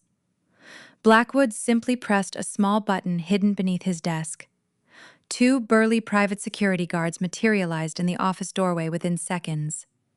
They approached my mother with cold, professional efficiency, gesturing firmly toward the exit. The ultimate public humiliation was complete. Patty was physically escorted out of the elite law firm, her designer heels clicking frantically against the hardwood floors as she was marched through a lobby full of staring clients. She was pushed out through the heavy glass doors into the freezing Burlington winter, clutching her empty handbag. The expensive, ruthless lawyer she believed would be her savior had violently rejected her. The secret financial safety net she relied upon was literally cut to pieces in front of her eyes. She stood on the icy sidewalk entirely alone, stripped of her wealth, her dignity, and her legal defenses. She had absolutely nowhere left to run, and the true consequences of her criminal actions were just arriving at her front door. The humiliating rideshare journey back from downtown Burlington felt like a prolonged funeral procession for my mother. Patty sat completely rigid in the back seat of the budget sedan, staring blankly at the passing snowbanks. The brutal rejection by the elite divorce attorney and the spectacular destruction of her secret offshore credit card had finally penetrated her thick armor of narcissism. She possessed no legal representation, no hidden financial safety net, and absolutely zero leverage to force a settlement. When the vehicle finally deposited her in front of the Sycamore Lane property, the sheer magnitude of her desolate reality became impossible to ignore. She trudged up the icy walkway, pulling her heavy wool winter coat tightly against her trembling frame. The brutal Vermont wind bit savagely at her exposed face. She unlocked the front door and stepped into the freezing, hollowed-out foyer. The ambient temperature inside the residence had plummeted even further during her absence.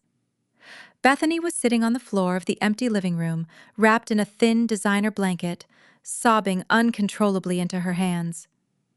The catastrophic failure of her online pity party had yielded devastating immediate consequences. Her vendors had successfully crashed her business accounts, leaving her enterprise fundamentally bankrupt and her professional reputation permanently annihilated in the digital sphere. Before Patty could even attempt to console her hysterical daughter, a sudden, aggressive noise shattered the miserable silence of the house. It was not the polite chime of the electronic doorbell. It was a heavy, rhythmic pounding against the thick, solid wood of the front door. The sound carried the unmistakable resonance of absolute authority. Patty hesitated, her heart hammering a frantic rhythm against her ribs. She briefly entertained the delusion that my father had experienced a sudden change of heart and sent a courier to restore the heating system. She smoothed the front of her expensive wool coat, pasted a mask of wounded dignity across her face, and pulled the heavy door open. Two tall men, dressed in dark, unassuming overcoats, stood on the frozen granite porch. They did not carry toolboxes or courier packages. Instead, they simultaneously reached into their jacket pockets, producing genuine leather wallets that flipped open to reveal gleaming gold shields. They introduced themselves as Detective Vance and Detective Miller, representing the Financial Crimes Division of the Regional Law Enforcement Agency. My mother felt a sickening drop in her stomach, but she instinctively defaulted to the manipulative tactics that had served her for over 30 years. Throughout her entire marriage, she had successfully charmed, bullied, and deceived men in positions of power by playing the role of the helpless, affluent housewife. She invited the detectives into the freezing foyer, utilizing a soft, trembling voice designed to project maximum vulnerability. The investigators stepped over the threshold, their sharp eyes immediately taking in the barren, stripped-down environment. They did not engage in polite small talk or offer any comforting platitudes regarding the freezing temperature. Detective Vance withdrew a thick manila folder from his coat, stepping directly into the primary purpose of their visit. He informed Patty that the bank fraud department had officially flagged a highly suspicious secondary mortgage executed against the property. Patty offered a practiced, sympathetic sigh, crossing her arms and shaking her head as if dealing with a tragic misunderstanding. She confidently launched into a deeply fabricated narrative. She claimed that my father was suffering from severe cognitive decline leading up to his cardiac event. She insisted that Charles was completely overwhelmed by the complex household finances and had explicitly authorized her to handle the banking responsibilities. She looked directly into the eyes of the detectives, lying with the fluid, effortless grace of a seasoned predator. She stated clearly that Charles had legally permitted her to sign the mortgage documents to secure their financial future. Detective Miller did not react to her theatrical performance. He simply opened the manila folder and extracted a single sheet of paper.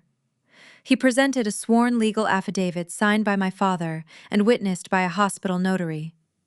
The document contained undeniable medical and geographical proof that Charles was attending a sustainable agriculture symposium 3 states away on the exact afternoon the loan was allegedly authorized. He was physically incapable of granting permission or participating in the notary process. Patty felt her confident facade begin to fracture. She stumbled over her words, attempting to hastily backtrack. She suggested that perhaps Charles was simply confused by his medication, or that his memory was compromised by the trauma of his heart attack. She desperately tried to muddy the timeline, hoping to inject just enough reasonable doubt to stall the investigation. "That is an interesting theory," Detective Vance interrupted, his voice devoid of any warmth. "However, forensic document examiners do not rely on human memory. When the county clerk submitted the original physical deed for routine authentication, the laboratory identified a highly unusual discrepancy regarding the signature itself." The detective explained that the fraudulent signature was not written with a standard commercial ballpoint pen. The ink composition revealed a highly specific, vibrant azure pigment. It was a custom-blended, artisanal ink, manufactured exclusively for a heavy engraved fountain pen. It was the exact commemorative pen my father had received as a prestigious award during his retirement ceremony. My mother had always coveted the expensive writing instrument, frequently stealing it from his desk, because she believed the heavy gold casing made her look sophisticated when signing restaurant receipts. Patty froze, her respiratory system completely shutting down. She realized with horrifying clarity that she had not just forged a name. She had carelessly stamped her crime with an undeniable, unique chemical fingerprint. Detective Vance did not wait for her to formulate another pathetic excuse. He simply raised his right hand, pointing a steady, accusatory finger across the freezing foyer. Resting openly on the polished mahogany surface of the entryway console was Patty's designer handbag. The bag was unzipped, its contents partially spilling out. Gleaming perfectly under the dim ambient light of the hallway was the unmistakable gold clip of the custom blue fountain pen, resting right on top of her leather wallet.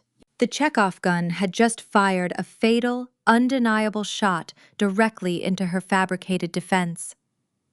The profound silence that engulfed the room was heavy enough to crush bone.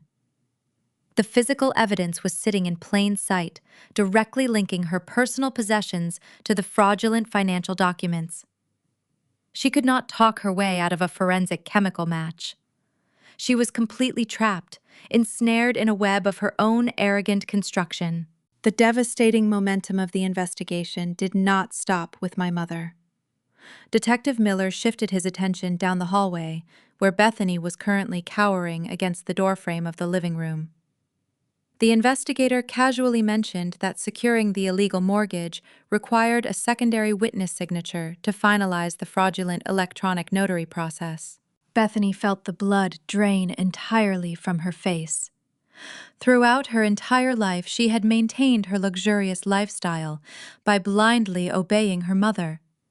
Whenever Patty placed a document on the table and promised it would secure their trust funds, Bethany signed it, without ever bothering to read the fine print. She believed her ignorance was a valid shield. The detective quickly shattered that illusion. He informed my sister that by signing a falsified financial instrument utilized to secure hundreds of thousands of dollars, she was legally implicated as a direct accessory to a major felony. The detectives did not place them in handcuffs immediately, as the grand jury indictment was still pending formal processing. However, the reality of their situation was made brutally clear. Detective Vance formally named both Patty and Bethany as primary suspects in an active felony fraud investigation. He sternly advised them that their passports were being flagged, and any attempt to leave the judicial jurisdiction would result in an immediate federal arrest warrant. My mother leaned heavily against the wall, her knees buckling under the catastrophic weight of the criminal accusations. She had intended to enjoy a relaxing tropical vacation funded by stolen money. Instead, she was now facing the terrifying reality of a lengthy prison sentence. Before the detectives even turned around to exit the freezing residence, a heavy county sheriff vehicle pulled up to the icy curb directly behind their unmarked sedan. A uniformed deputy stepped out of the cruiser, walking briskly up the driveway. He did not ask permission to approach the porch, and he did not engage in any conversation with the stunned women standing in the foyer. The deputy retrieved a heavy industrial staple gun from his utility belt, along with a bright neon yellow placard. He positioned the rigid plastic sign squarely in the center of the beautiful, custom wood front door. The loud, aggressive crack of the staple gun echoed through the freezing neighborhood, driving thick metal spikes directly into the expensive timber. Patty and Bethany watched in absolute, mute horror as the deputy secured the document. It was the official court-ordered notice of eviction and property seizure. The bank had successfully expedited the foreclosure process due to the verified fraudulent activity associated with the title. The printed text warned that the current occupants had exactly 24 hours to completely vacate the premises. If they were found inside the residence after the deadline expired, they would be aggressively removed and charged with criminal trespassing. The detectives walked past the deputy, leaving my mother and sister standing in the doorway of a freezing, empty house that no longer belonged to them. They were utterly destitute, formally accused of felony crimes, and officially 24 hours away from absolute homelessness. The impenetrable, luxurious fortress they had built upon my father's suffering had finally collapsed, burying them completely beneath the rubble of their own insurmountable greed. 6 months melted away, replacing the brutal, freezing blizzards of winter with the lush, humid warmth of a classic Vermont summer. The passage of time operates as a phenomenal equalizer, systematically rewarding those who build solid foundations while mercilessly crushing anyone standing on a fragile pedestal of lies. Our lives had profoundly stabilized. My father was thriving, enjoying the peaceful quietude of the wooden cabin, while his cardiac health improved dramatically under the care of specialized physical therapists. We spent our evenings sitting on the back porch, listening to the crickets and watching the fireflies dance across the organic farm. We never spoke about the sprawling estate on Sycamore Lane, because that toxic monument to my mother and her superficial ego no longer existed in our world. The American legal system possesses a reputation for moving slowly, but it accelerates with terrifying velocity when one party is completely devoid of financial resources. Patty discovered this harsh reality almost immediately. She had spent her entire adult life threatening people with expensive litigation, fully believing that aggressive lawyers could magically erase her poor decisions. However, top-tier attorneys require massive upfront retainers, and my mother did not possess a single liquid asset. She was entirely unable to secure proper legal representation for the civil proceedings. Consequently, the divorce finalized with breathtaking speed. The family court judge reviewing the undeniable evidence of financial infidelity and the pending felony fraud charges issued a default judgment heavily favoring my father. Charles retained absolute control over his separate property, and Patty was denied any form of spousal support. She walked away from a 30-year marriage with absolutely nothing but the clothes stuffed into her luggage. The majestic house she had fiercely guarded met an equally clinical demise. The primary mortgage lender, finalizing the expedited foreclosure process, formally seized the massive property. The bank showed zero sentimentality toward the expensive Italian marble or the custom architectural features my mother had painstakingly curated. The pristine residence was listed at a public county auction and unceremoniously sold to a commercial real estate developer for a fraction of its perceived value. The new owners immediately gutted the interior, stripping away the luxurious facade to prepare the structure for a mundane subdivision project. The physical empire Patty had ruthlessly maintained was completely eradicated, erased from the neighborhood as if she had never resided there. Bethany experienced a similar catastrophic dismantling of her fabricated reality. The disastrous viral broadcast she published, attempting to garner public sympathy, had successfully notified every single one of her suppliers that she was fundamentally bankrupt. Those furious independent vendors did not simply accept their massive financial losses. They banded together and filed a comprehensive civil lawsuit against her lifestyle brand.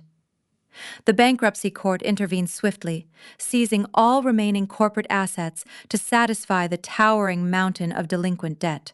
The most devastating blow for my sister did not occur in a courtroom, but within the digital sphere. The presiding judge legally classified her massive social media following and her verified accounts as monetizable digital properties. Those platforms were formally confiscated by the liquidators and permanently deleted from the internet. Bethany lost her audience, her influence, and her entire carefully constructed identity overnight. She was suddenly forced to navigate the unforgiving landscape of the traditional corporate job market. She quickly discovered that securing lucrative employment is virtually impossible when your background check flags an active felony fraud investigation. Major marketing firms and elite public relations agencies rescinded their initial interview offers the moment they processed her criminal record. Desperate for income to survive, Bethany was eventually forced to accept a grueling position at a massive, windowless commercial packing warehouse located on the desolate industrial outskirts of the city. The girl who once bragged about exclusive tropical resort vacations and endless trust funds now works the grueling overnight shift. She spends 12 hours a day standing on hard concrete floors, taping cardboard boxes, and fulfilling shipping quotas for minimum wage. Her manicured hands are constantly blistered, and her designer tracksuits have been replaced by a mandatory high-visibility safety vest. My mother suffered a uniquely tailored descent into poverty. Evicted from the sprawling Sycamore Lane mansion and completely alienated from her wealthy social circles, Patty had nowhere to go. She was forced to sign a predatory lease at a notoriously cheap extended stay motel situated beside a noisy interstate highway. Her new residence consists of a single cramped room smelling permanently of stale cigarette smoke and strong industrial bleach. The cheap synthetic curtains are far too thin to block out the aggressive buzzing illumination of a broken neon vacancy sign flashing relentlessly right outside her dirty window. She spends her nights lying awake on a sagging mattress, listening to the heavy diesel trucks roaring past the building, a stark, miserable contrast to the quiet, luxurious comfort she once demanded. Survival in that bleak environment requires consistent cash flow to cover the weekly rent and to pay the exhausted public defender assigned to her criminal case. Stripped of her perceived superiority and entirely out of options, Patty was forced to swallow her towering pride and enter the service industry. She submitted an application to a massive chain pharmacy and was immediately hired as a frontline retail cashier. The psychological devastation of this reality is profound. My mother, a woman who spent decades mocking working-class individuals and treating service workers with vicious condescension, is now permanently trapped on the other side of the counter. Her daily uniform consists of a pair of cheap khaki trousers and a highly unflattering bright blue polyester polo shirt, complete with a plastic name tag pinned to her chest. She spends her grueling shifts standing behind a noisy cash register, ringing up discounted toiletries and expired candy. Her responsibilities do not end at the register. When a customer spills a sugary beverage in the cosmetics aisle, Patty is the employee required to retrieve the heavy, wet mop and clean the sticky floor. She is forced to scrub the public restrooms empty, the overflowing trash receptacles, and endure the verbal abuse of impatient shoppers. The ultimate poetic justice arrived during a busy Saturday afternoon shift. A wealthy woman from her former elite country club walked into the pharmacy to purchase a greeting card. Patty had to stand behind the counter, wearing her scratchy polyester uniform, and politely process the transaction for a woman she used to host at lavish dinner parties. The sheer humiliation of that encounter broke whatever fragile ego she had left. They are both firmly trapped in a punishing cycle of endless manual labor and crushing high-interest debt. The very greed that motivated them to steal from my father had systematically stripped away every luxury they sought to protect. They are paying a brutal physical and psychological toll for their crimes, measuring out their catastrophic failure one miserable minimum wage shift at a time. Their punishment was not simply handed down by a judge, it was perfectly designed by their own arrogance. The narrative of their toxic dominance had finally concluded, replaced by the quiet, profound peace that currently settled over our newly constructed lives. The final chapter of our healing journey was approaching, bringing a beautiful, rewarding harvest that only grows in thoroughly purified soil. The harsh, deep freeze of the New England winter finally surrendered to the gentle, persistent thaw of early spring. 1 full year had passed since the catastrophic events that fundamentally dismantled the toxic structure of my childhood. In Vermont, the arrival of spring is not marked by the sudden blooming of delicate flowers, but by the rugged, traditional awakening of the dense maple forests. It is sugaring season, a time characterized by hard, honest work and the deeply rewarding harvest of natural resources. I stood inside the rustic wooden sugar shack, located deep within the boundaries of the Green Mountain Timber Trust. The heavy timber doors were propped wide open, allowing the crisp morning breeze to mingle with the intense, enveloping heat radiating from the massive, stainless steel evaporator. The sensory experience inside the shack was profoundly grounding. Thick, billowing clouds of sweet, earthy steam rose continuously from the boiling pans, filling the enclosed space with the rich, intoxicating aroma of wood smoke and concentrated liquid sugar. This was the authentic heartbeat of the generational asset my father had fought so desperately to protect from my mother and her superficial greed. I watched Charles as he expertly navigated the narrow space between the roaring firebox and the bubbling sap pans. He wielded a long metal skimming tool with practiced, effortless grace. He did not look like the frail, exhausted man I had discovered collapsing on the master bedroom floor a year ago. The gray pallor of impending mortality had vanished completely, replaced by a robust, healthy flush brought on by the radiant heat of the fire and the restorative power of profound peace. His posture was remarkably straight, his shoulders broad and unburdened. He wore a faded flannel shirt and durable canvas work pants, looking rugged and deeply content. The removal of Patty and Bethany from his daily existence had functioned as the most effective cardiovascular medicine imaginable. He was no longer subjected to relentless financial demands, toxic psychological manipulation, or the crushing weight of their endless materialistic expectations. He was simply a father, standing on the land his ancestors had preserved, breathing clean, unpolluted air, and enjoying the quiet, stable life he truly deserved. I stepped closer to the evaporator, handing him a fresh ceramic mug of dark roasted coffee. He accepted the warm beverage, offering a bright, genuine smile that crinkled the corners of his eyes. We stood shoulder to shoulder, watching the rolling, golden amber liquid rapidly transforming under the intense heat. We did not need to fill the comfortable silence with meaningless chatter. The chaotic, screaming arguments that used to define our family gatherings were permanently erased. We had successfully replaced that deafening toxicity with the steady, rhythmic crackle of burning maple logs and the gentle hiss of boiling sap. My own life had undergone a massive, beautiful transformation. I had officially merged my professional expertise in sustainable organic agriculture with the vast resources of the Timber Trust. I transitioned away from my demanding external consulting firm, dedicating my rigorous analytical skills exclusively to managing and expanding our private family estate. We were currently implementing advanced regenerative forestry practices, ensuring the sprawling woodland ecosystem would thrive for countless future generations.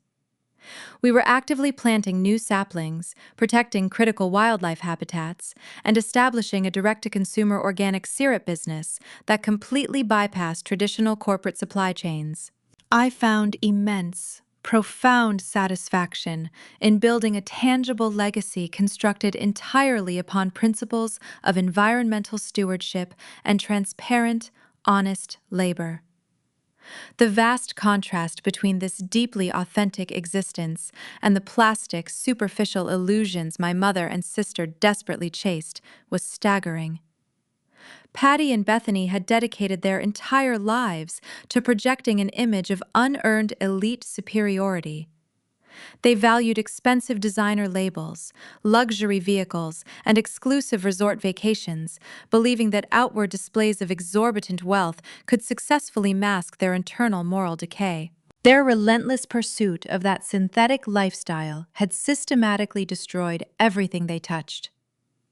It had driven my father to the brink of a fatal cardiac event, and it had ultimately triggered their own devastating plunge into inescapable poverty. Whenever a fleeting thought of my mother standing behind a pharmacy cash register, or my sister packing cardboard boxes in a warehouse crossed my mind, I felt no lingering guilt. I experienced zero remorse for orchestrating their financial downfall. Society frequently attempts to enforce the narrative that biological family bonds are sacred and unbreakable, demanding endless forgiveness for relatives regardless of their abusive behavior. That cultural conditioning is a dangerous manipulative trap designed to keep victims permanently chained to their abusers. Walking away from my mother and sister was not a heartbreaking family tragedy. It was a mandatory, critical rescue mission. If I had yielded to their extortion attempts, if I had allowed my ingrained childhood conditioning to override my professional logic, they would have consumed the $12 million trust and left my father to die in a neglected nursing home. By choosing to ruthlessly sever those toxic blood ties, I successfully preserved my own mental health, protected a massive generational legacy, and literally saved the life of the only parent who genuinely loved me. True wealth cannot be measured by the balance of an offshore credit card or the thread count of a designer tracksuit. Authentic wealth is found in the unshakable security of a peaceful home environment. It is the ability to wake up every single morning without bracing yourself for an impending psychological attack or a manufactured financial crisis. My father and I had forged an impenetrable alliance during the darkest, most terrifying moment of our lives. He trusted me enough to hand over the keys to his protected fortune, and in return, I utilized every ounce of my strength to build an impenetrable fortress around him. We fought a brutal war against our own flesh and blood, and we emerged victorious, standing firmly upon a foundation of mutual respect, unwavering loyalty, and absolute truth.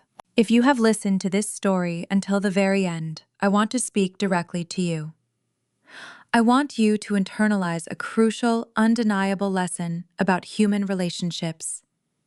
True family is never determined simply by shared genetics or biological obligation. Family is exclusively defined by the people who choose to stay by your side during your absolute worst, most vulnerable moments. It is the people who show up to help when there is nothing material to gain, when the house is freezing cold and you are desperately gasping for air. Do not ever allow manipulative relatives to use the concept of family loyalty as a weapon to excuse their continuous toxic behavior. You do not owe your resources, your mental peace, or your future to people who view you solely as an expendable tool to fund their selfish delusions.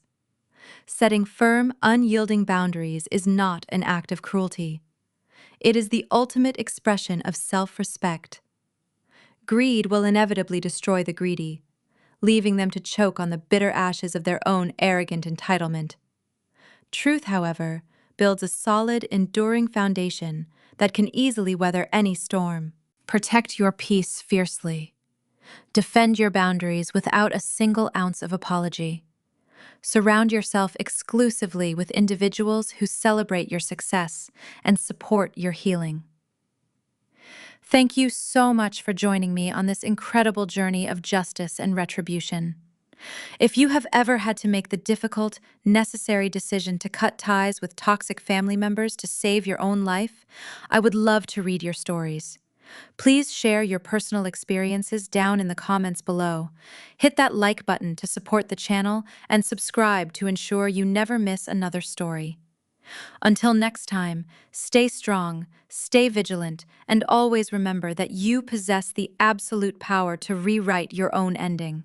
The illusion of the perfect American family is often wrapped in glossy paper tied with a heavy velvet bow of obligation and placed carefully under the blinding lights of societal expectation. We are taught from a very young age that blood is an unbreakable bond, a sacred tether that must be preserved at all costs.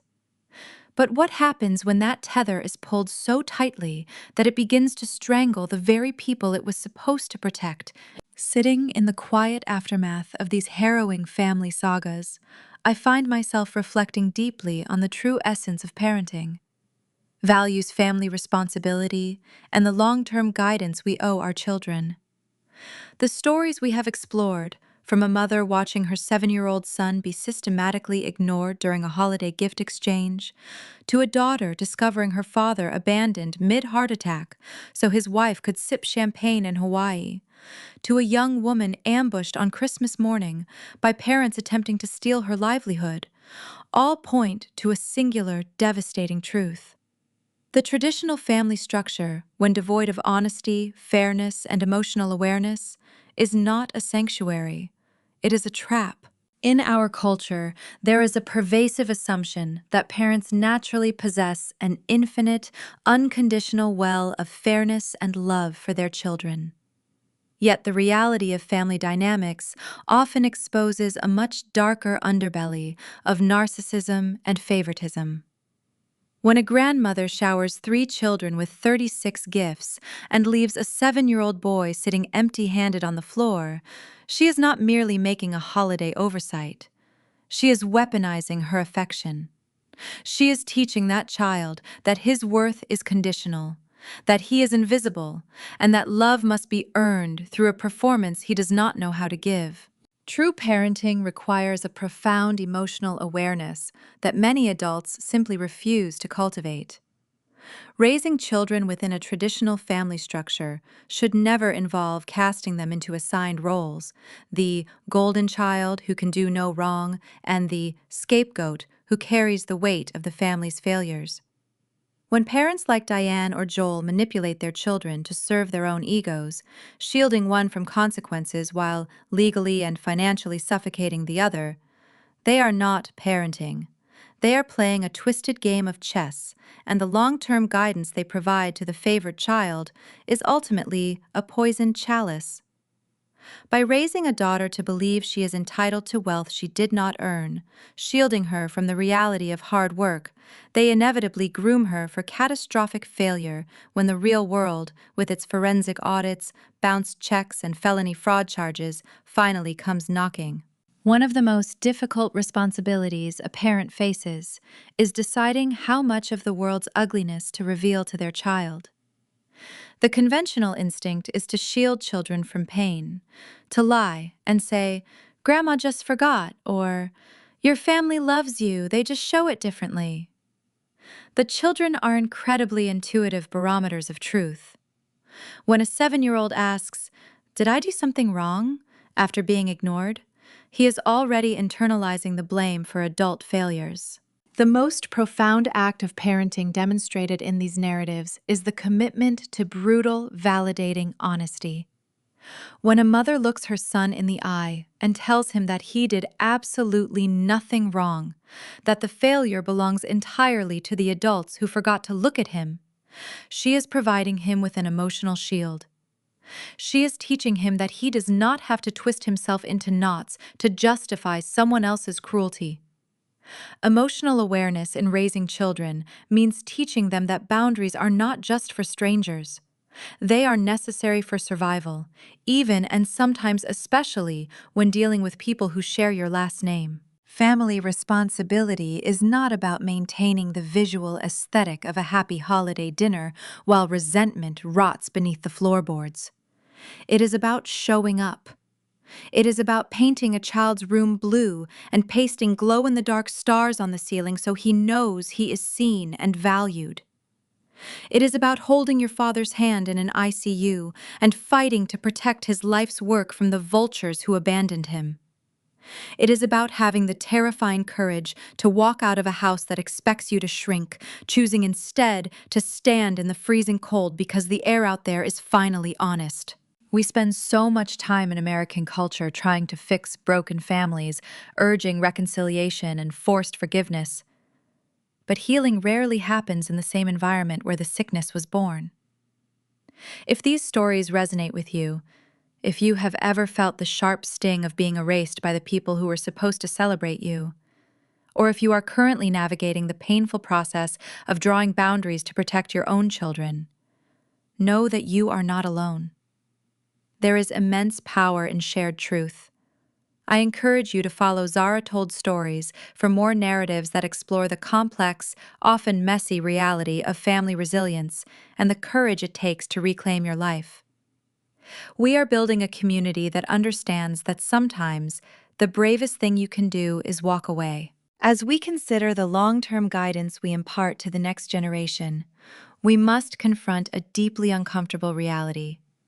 Society tells us that the greatest failure a person can endure is the collapse of their family. We are conditioned to view estrangement as a tragedy, a moral failing on the part of the one who walks away. But I offer you a different truth to carry into the quiet hours of the night. The most profound, loving act of parenting you may ever perform is the willingness to completely destroy your traditional family structure. We are taught that protection means keeping the family together. But true protection is teaching your child how to burn a toxic bridge so the monsters cannot cross it. Forgiveness is not a virtue when it requires your ongoing destruction, and biological loyalty is the greatest scam ever perpetrated by those who lack the character to earn your love.